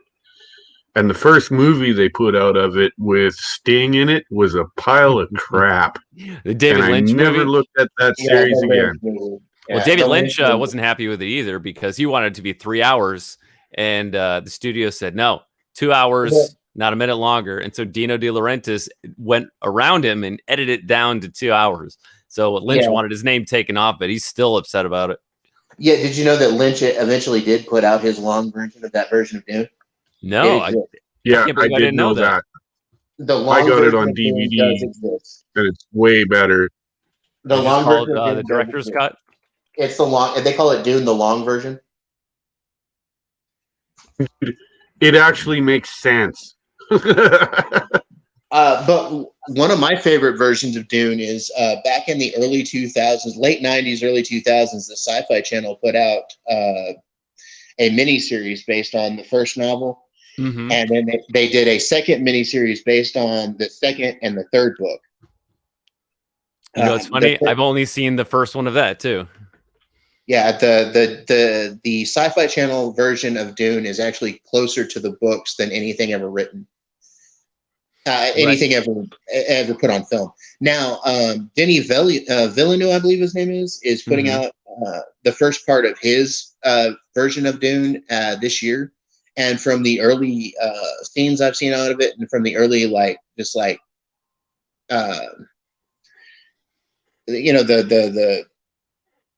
the teaser stuff they put out about it, it looks like it's actually going to be pretty good. I like what a lot of it looks like, and the kid that's playing Paul Atreides is actually looks closer in age as Paul was in the book, because he was only 15 in the book. Right. Now, I'm trying not to get my hopes up about that movie, but I'm very excited for it. Well, I mean, it's got some nice names that connected to it, like Jason Momoa playing Duncan Idaho, and I think that actually works out with the way that Duncan's described in the book. He looks a lot like Jason Momoa. Like if you just look at the description, because they said his hair was like lamb's wool. He had curly hair that was like lamb's wool, and that basically Jason Momoa's hair, Oh, Jason, is Jason Isaacs or Jason Momoa? I think it's Jason Momoa that's playing. Hold on, let me look that real quick. Dune 2021. I think we're both looking it up. Yeah, and I know Isaacs is in it. Let's see. Oscar Isaacs is in it. No, Oscar Isaac. Yeah, the guy who played Poe in. Yeah, Jason Momoa is playing Duncan, Idaho. Oh, okay. Yeah, you know what? I'm conflating the two names. There is a Jason Isaacs, but he was in other things. Yeah, Jason Momoa and Oscar Isaac. You're right. Yeah, Oscar Isaacs is playing Leto Atreides, Paul's father. Right. And the kid they've got playing Paul Atreides is Timothy Chalamet. Now he's in his early 20s, but he looks really young. Yeah, he does. Oh, and Dave Bautista is Raban. Raban. That's going to be fucking amazing. I even agree with Stellan Skarsgård playing Vladimir Harkonnen, the old Baron. Oh, dude. I think he'd do a good job with it. Dude, the casting looks so on point for this adaptation. I don't want to get too excited, but I can't help it. I know, right? Oh, yeah. Brolin is Gurney Halleck. Now that's gonna fucking work. Did you see Brolin as Cable in the Deadpool movie? Yeah, I love his Cable, man. That was Cable. Like I've read X-Men comics since Claremont's time period on the comics, and that Brolin was Cable for me, basically. You know what I'm saying? Like he completely, and then he also played Thanos, but just Brolin's Cable was just fucking amazing.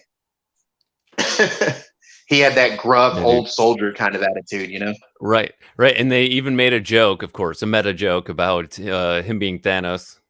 Yeah. I think that's a good. I think that Kevin Feige keeping Ryan Reynolds on as Deadpool whenever he bought the Fox properties is a great idea, because I can't think of any other actor that could play Deadpool besides Ryan Reynolds. Me either. No, Sorry, I had to take care of something. One of those few movies, the modern movies, that I've seen multiple times because I actually enjoyed it. Mm-hmm. Now, I know a lot of people are worried about, the Disneyfication of Deadpool 3.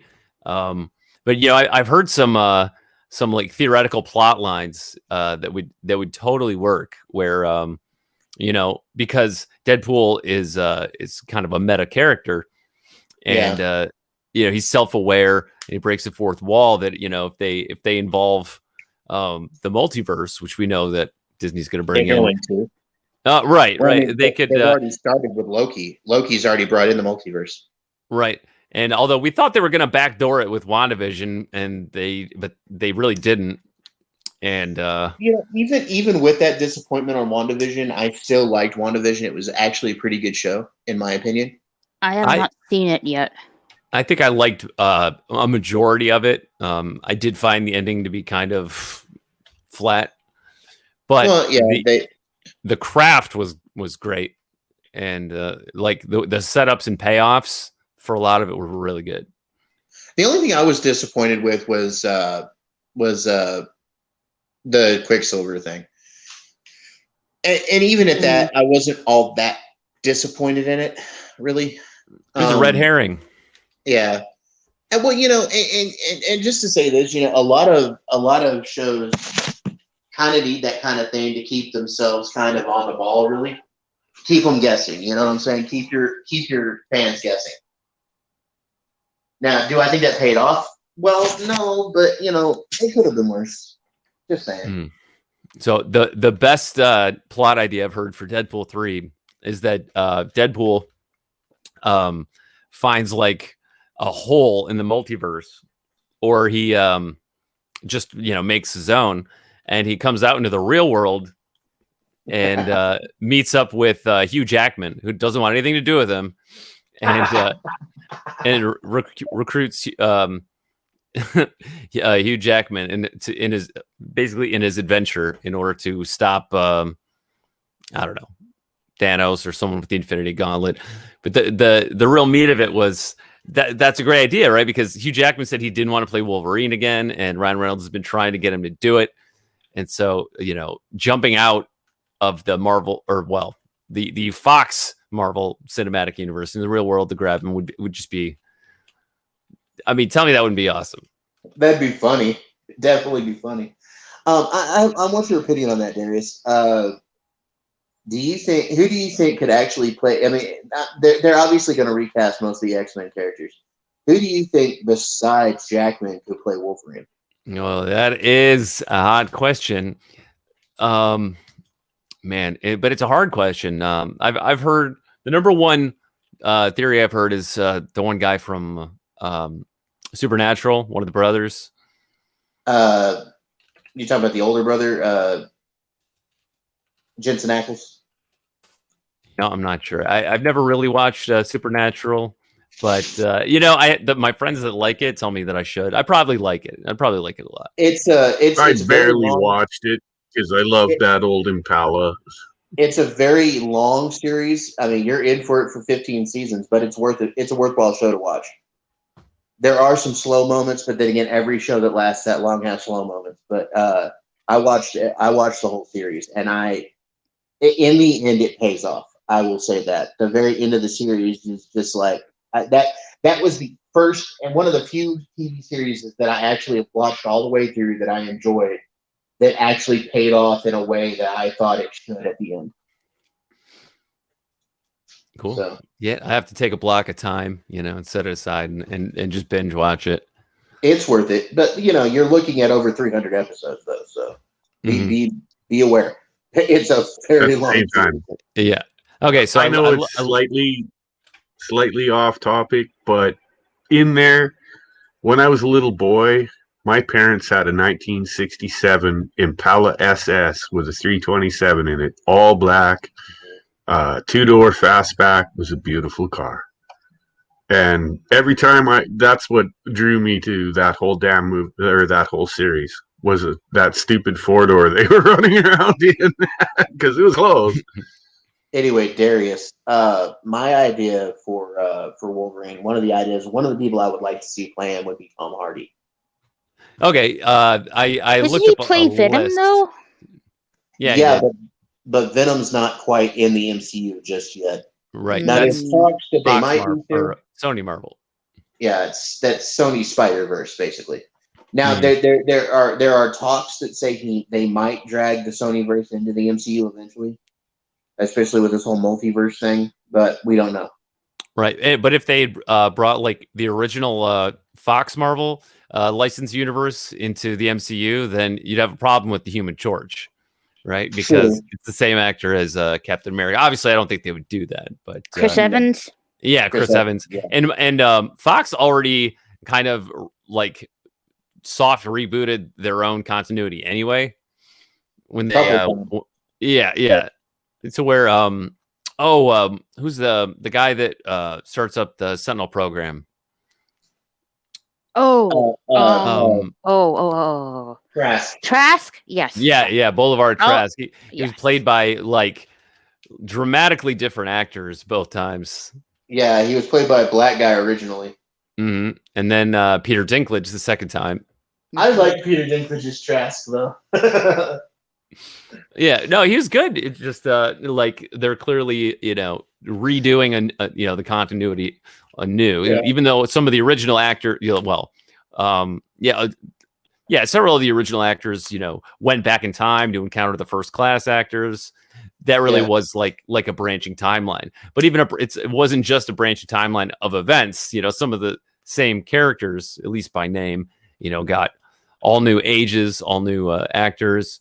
Now, so to answer your question, I cheated a little bit because I looked up a list of rumors, and the first one on the list was Tom Hardy. Now, physically, he could totally he physically he's right for it. I think I might have seen him in too many things. He's always like a little nuts, and Wolverine's a little nuts, but he's like, he's like an animal.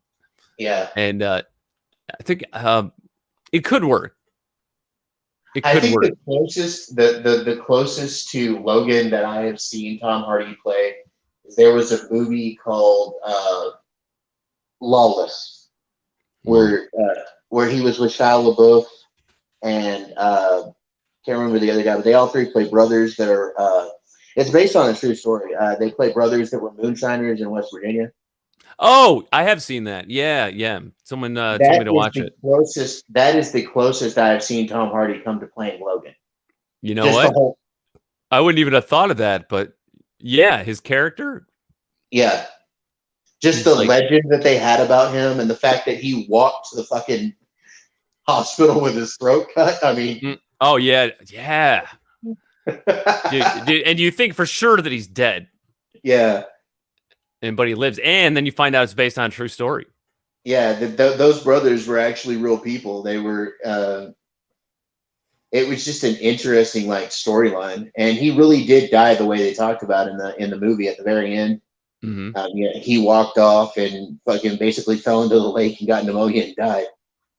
Okay, so I'm glad you brought that up because when I was thinking about Bronson, which I'm guessing you may have seen, and you've seen a lot of stuff, and then Venom, I guess, Bane, right. When I'm thinking about those movies, I'm like, nah, I don't think he's really right for Wolverine. But when you mention Lawless, it totally reframes it. Yeah. Because if he does it like that, then that would absolutely work. I think a little bit even of his Mad Max performance in Fury Road. Oh, yeah. Okay, that's another good point. Haven't seen it. I think his performance in Fury Road kind of lends him to being kind of a Logan in attitude too. Okay, Fury. Just as a brief side note question, do you think that Mad Max Fury Road is kind of unintentionally woke? I wouldn't know because I haven't seen it. Sort of. But I don't think that's what they were going for, though. No, right. But when I try to think, I hear a lot of complaining about wokeness in movies and stuff, and so that I try to ask myself counterpoint type questions, well, okay, is there a movie that's very woke but also very good? And so I thought of Mad Max, but then when I looked into it, it seems like it wasn't really their intention. It just kind of ended up that way. How it ended up woke, how Fury Road ended up woke was because they focused way more on Charlize Theron's character, Furiosa, than they did on Max. But it works though. Well, I gotta jump in this. I agree with Darius. It did work. I didn't feel like she was some kind of Mary Sue. I felt like she'd been through hell and already knew how to handle herself. Right. Same goes with the old ladies they ran into in the desert. Oh, the Volvolini? I bought it. I understood, and I was just like, all right, I take this. This is great. All right, she's killed everyone I ever met out here. 5-year-old broad ride down the hill on a dune and on a big, pretty goddamn cool. I enjoyed that. Yeah, dude, that was a great movie. I don't care what anyone says. Old woman who comes out and says, killed everyone I ever met out here. Headshots, all of them. Slap right in the back of the medulla. It's dude. Damn straight. And if, I'm telling you guys, my mother was a woman like that. My mom would have walked over dead bodies to protect what was hers. Well, let me throw this out there, guys. Wokeness in movies is not a new phenomenon. Okay. Mm-hmm. Let's go back to the perfect example of wokeness in movies. The original Star Trek. Okay. And this was pointed out to me a while back that Gene Roddenberry basically made Star Trek very SJW. It's always been very SJW. Oh, absolutely. The first black, the first Asian, the first this, the first that, the first black versus white kiss on television. My goodness, they broke ground with that series. They really did. And what's wrong with that? But the thing with it is they did woke the right way. Okay. On its surface, woke is not a problem. Okay. It's when you shoehorn it or you smack somebody over the head with it or whatever. If it comes organically, then it's fine. Like Fury Road. I agree, Fade. It's about the writing. If you can get it by without literally clubbing the audience over the head with it, right? And then you're going to have a better story. In the character, if they earn it, then we buy it. Well, see, and for all intents and purposes, the Star Trek universe was the way that the Federation worked was very communist. Well, not communist, socialist. Mm-hmm. For all intents and purposes, it's a very woke series. All of them, the various series, the movies, all of it's very woke, but it's woke in a way that was not attacking with said wokeness. It was organically woke. Okay. Also, a lot of another movie I can think of from the early 90s that was a very woke movie, but didn't beat you up with it. Fried Green Tomatoes. Oh, okay. Even to some extent, Forrest Gump. Anywhere that you challenge your viewers to realize that the world is, that there are many different facets to the world, could be considered a woke movie or a woke TV show. Okay, Buffy the Vampire Slayer, for instance. But they never beat you with the wokeness of these things. The problem with modern woke media is that they're beating you with it. You're getting bombarded by this shit, and you're not given a choice, because if you say, "Well, I really don't like that," then you get attacked. You know what I'm saying? Right. And like nobody said, these characters, are being written as Mary Sue's a lot of the time, and they're not earning it. There was no earn to it. There was no earn to Rey in the Star Wars movies. There was right. In fact, I said this to somebody else the other day. I preferred Finn's story in the new Star Wars movies to Rey's story. I actually thought there was more they could have done with Finn. There was, and it should have been the best character arc. Exactly. Okay, I'm sorry, I got to stop you guys for a minute. Deranged Lunatic wants to know about the Falcon Lake incident. Being a Canadian, that is it's not quite like the crash on the East Coast. We had a UFO crash on the East Coast. Look it up. But the Falcon Lake incident is completely different. This happened in northern Manitoba in, the lake territories, because there's a million lakes up there. And a million mosquitoes too, by the way. This poor fella ended up, he don't know if he was abducted or not, but he ended up with this weird grid of dots burnt into his belly, and him and his friends had the living shit scared out of him. And it was a reasonably well-recorded event. You'd be surprised. Look it up. Well, you know me, I already am, and I'm looking at the photo. Was there an episode of Unsolved Mysteries about that? Yes, I believe there was. Okay, I'm having flashbacks. Wasn't the Falcon Lake incident very similar to what happened to Travis Walton? Very, very similar. It's basically our Travis Walton incident. The difference is he wasn't missing. Okay, if he was, not for very bloody long. Travis Walton was missing. Unlike Travis Walton was gone for days. The authorities thought he had been murdered by his friends. Yeah. Well, incidentally, when Fire in the Sky came out, when I was in my teens, that was the only sci-fi or horror movie that came out around that time that just totally fucking disturbed the shit out of me when I watched it. Now, if I may, for Deranged Lunatic, that scared the shit out of us Canadian kids, man. When I first read about that in a little booklet in my library at school, I just about shit my pants. That stuff horrified me, man. I was terrified of aliens when I was a young guy. Now I'm an old man, and I ain't afraid of nothing no more. So it was in Manitoba in 1967? Yeah. Yeah, I would have been 1 year old. So like you said, when I get into the 70s, I start reading about this UFO incident that happened. And at the time that I read it, I was growing up. My dad was being bounced around with a company all over Western Canada, and we lived in Saskatchewan, which is right beside Manitoba. Yeah. And then we got transferred to southern Alberta to Lethbridge.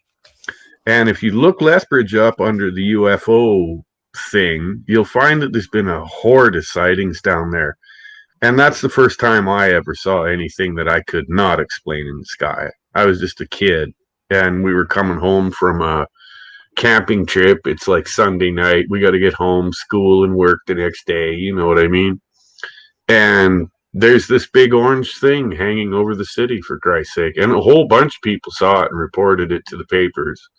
I would have been around 78, 79, somewhere in there. Did anyone get a picture? We didn't. No, not at the time. Okay. So if I'm going to look that up, you said 1978? Just look up UFOs / Lethbridge / 1970s. Lethbridge? Is that Lethbridge? Yeah, and because that's a good search. That's how that shit works. If you didn't know that, you get those keywords in there, and you get everything you want. Do it on DuckDuckGo, and you'll really get what you want. Was it in Newfoundland? No, that's the Newfoundland crash. Okay. A UFO crashed on the eastern seaboard of Canada, right in front of God, the world, and everyone. It slammed into the ocean. One. They saw it kept moving under the ocean for some time. It was witnessed by police, people, you name it. Everybody and their dog saw that thing. It was really well publicized. Yeah, the Shack Harbor incident, I think, is what you're talking about in Nova Scotia, That's it. right? Shack Harbor, thank you. I'm trying to find this one you were talking about. Look, I'm a Western boy. I don't remember shit from out east. I've only been out there a couple times for visits. There was I'm in Texas, and there was an incident down here that was very similar, but it happened like back in the 1800s before even anybody knew the word UFO. It was hold on, let me see if I can find the name of it. Are you going to talk about just after the Civil War? There was the one town down there somewhere in southern United States had a UFO show up. It crashed. They found the goddamn thing and buried it. They actually gave it a burial in the goddamn in the graveyard. In Aurora, Colorado. That's the one. Texas. Thank you. No. The one I'm talking about is in Aurora, Texas. It happened in 1897 on April 17th. According to locals, UFO crashed in a farm near Aurora, Texas. The incident was similar to the more famous Roswell incident 50 years later. It is claimed to have resulted in the fatality of the pilot. The pilot was not of this world, was said to be an alien. The pilot was buried at the Aurora Cemetery. Stone was placed as a marker for his grave, but has since been removed. Now, this was actually in the damn newspaper. Mm-hmm. Okay, that was Texas. So that was my mistake then. I knew it was Aurora, but I thought it was in Colorado. Yeah, and there's actually I've been to Aurora. There's actually a fucking historical. This is the story I was talking about. This is a spooky incident because at some point in the later future, someone showed up, took out the gravestone, and dug up the body because they've dug all around and it ain't there. Yeah. Well, but what was interesting is that these people that encountered this being gave him a Christian burial. Mm-hmm. Yeah. So he had to have been somewhat humanoid. Yeah, like the account that I read, again, this could be somewhat fictionalized because it wasn't, one of those spooky books from the 70s. But they said that he was still alive and trying to communicate, but they couldn't understand him. And then when he passed away, a priest came in and gave him a blessing and shit, and they actually gave him a Christian burial. Yeah, it says right here, on April 19th of 1897, an article in the Dallas Morning News written by S.E. Hayden described the UFO crash. The UFO is said to have hit a windmill on the property of Judge Proctor 2 days earlier at around 7 a.m. local Central Time, resulting in the crash. The pilot, who is reported to not be of this world, according to reported Army Signal Service officer T.J. Weems from nearby Fort Worth, Texas, which is where I live, by the way, guys, did not survive the crash, was buried with Christian rites by traveling pastor named William Russell Tabor at the nearby Aurora Cemetery. And the cemetery does actually have a historical marker. Mm-hmm. Reportedly, the wreckage from the crash site was dumped into a nearby well located under the damaged windmill, while some ended up with the alien in the grave. So they supposedly buried part of his ship with him, and they threw the rest of it down the well, and then they filled the well in. Right. And didn't it knock over or crash into like a windmill or something? Yeah, it crashed into Judge Proctor's windmill on his property.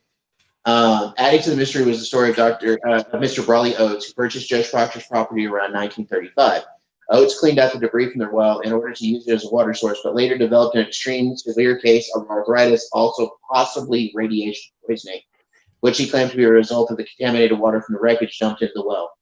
As a result, Oates himself resealed the well with a concrete slab and placed an outbuilding atop it.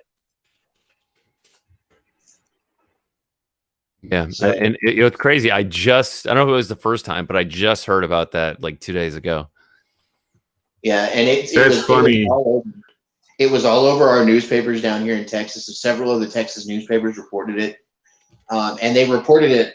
You know, they didn't report it ironically, is what I'm trying to say. They reported it just like they would have reported the weather. You know what I'm saying? Like, yeah. And so that leads me to believe that something actually really did happen. Right. And I don't think that it's a hoax. In other words, and like the Roswell crash that happened 50 years later, you know, I have a you know, I live over here by Carswell Air Force Base, and part of the original military investigator for the Roswell crash came from Texas. He came from Fort Worth, from Carswell Air Force Base, and there supposedly are bits of the ship still here in Fort Worth, over at Carswell. Hey, I just want to bring this up. Kermit brings up a good point. What if it wasn't our government or some cover-up or something? What if his own people showed up, found him and dug him up and took him home? It's possible. I mean, you know, if let me just throw this out there, and this is just I'm playing devil's advocate for an alien race here, so give me a minute. What if they don't want us to know, or they don't want us to be able to prove it? You know what I'm saying? Like the easiest way to make somebody forget an incident that actually happened is to perpetrate a hoax. Darius, I just want to bring this up. The UFO thing around Lethbridge has been going on forever.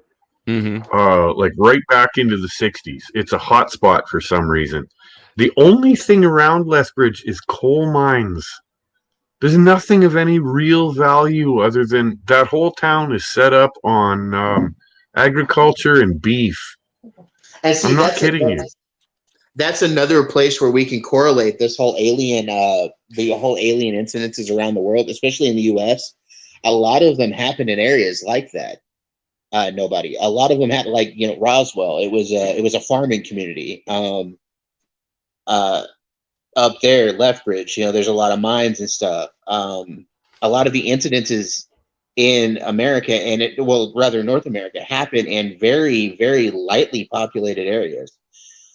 Like down here in Texas, the UFO hotspot in Texas is a place called Marfa, which is out in West Texas. And there's recorded incidences of these lights that are seen in the sky that move in formation, and it happens on the regular.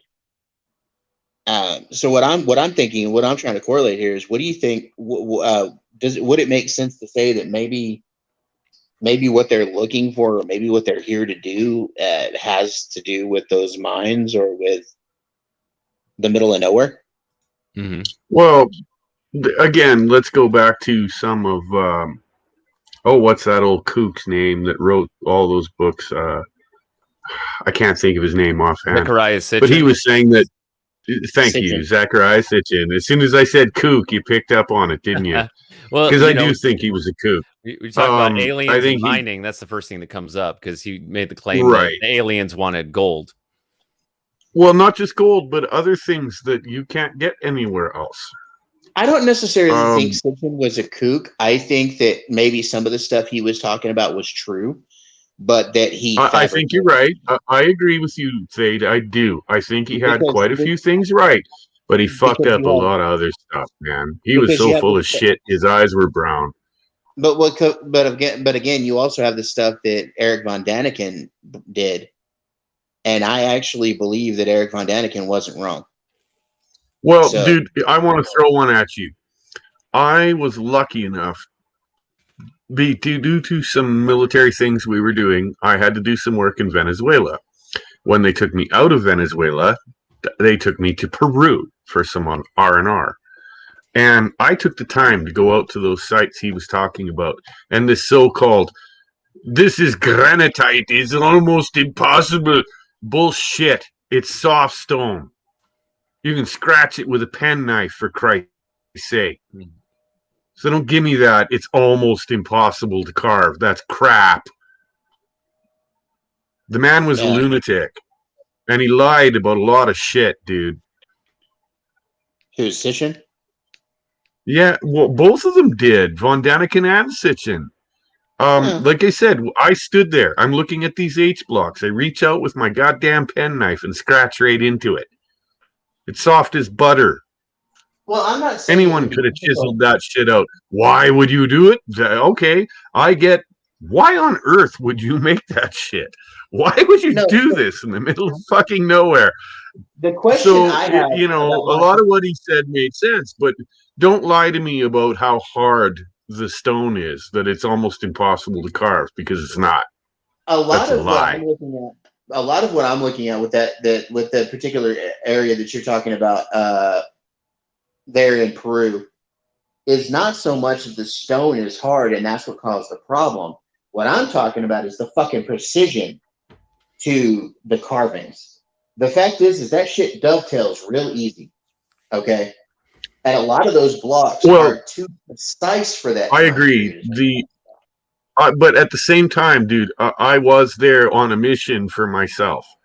And I did pull out a square and I shoved it into those corners, and they're not square. They're not perfect. They look that way on film, but they're not. They're way out, all over the place. I'm not lying to you, dude. I've seen this myself. Okay. And sorry. Darius, continue. No, well, I was just gonna say, I'm looking at these photos of like UFO sightings over Texas, and I just remembered, like, I've never knowingly seen a UFO. Neither. But I remember when I was a kid, my family and I were on vacation, and we were driving through Texas, and I remember seeing what I thought was lightning, but it basically just looked like a deep red zigzag in the sky. Does lightning do that? No, I don't know. It was like no. it was like it does it was not. deep. Okay, it was deep red, and it was just it was real quick, like a flash of lightning, but it was like just a perfect zigzag, and then it was gone. And I told my parents about it, and they didn't think anything of it. Lightning isn't like zigzag. It's like right. Well, I always thought it was lightning. I would like to once again. I'd like to address chat. Kermit the Frog says, "Nobody isn't Canada not explored and not very populated. We don't know what is out there, or am I misinformed?" You are not misinformed.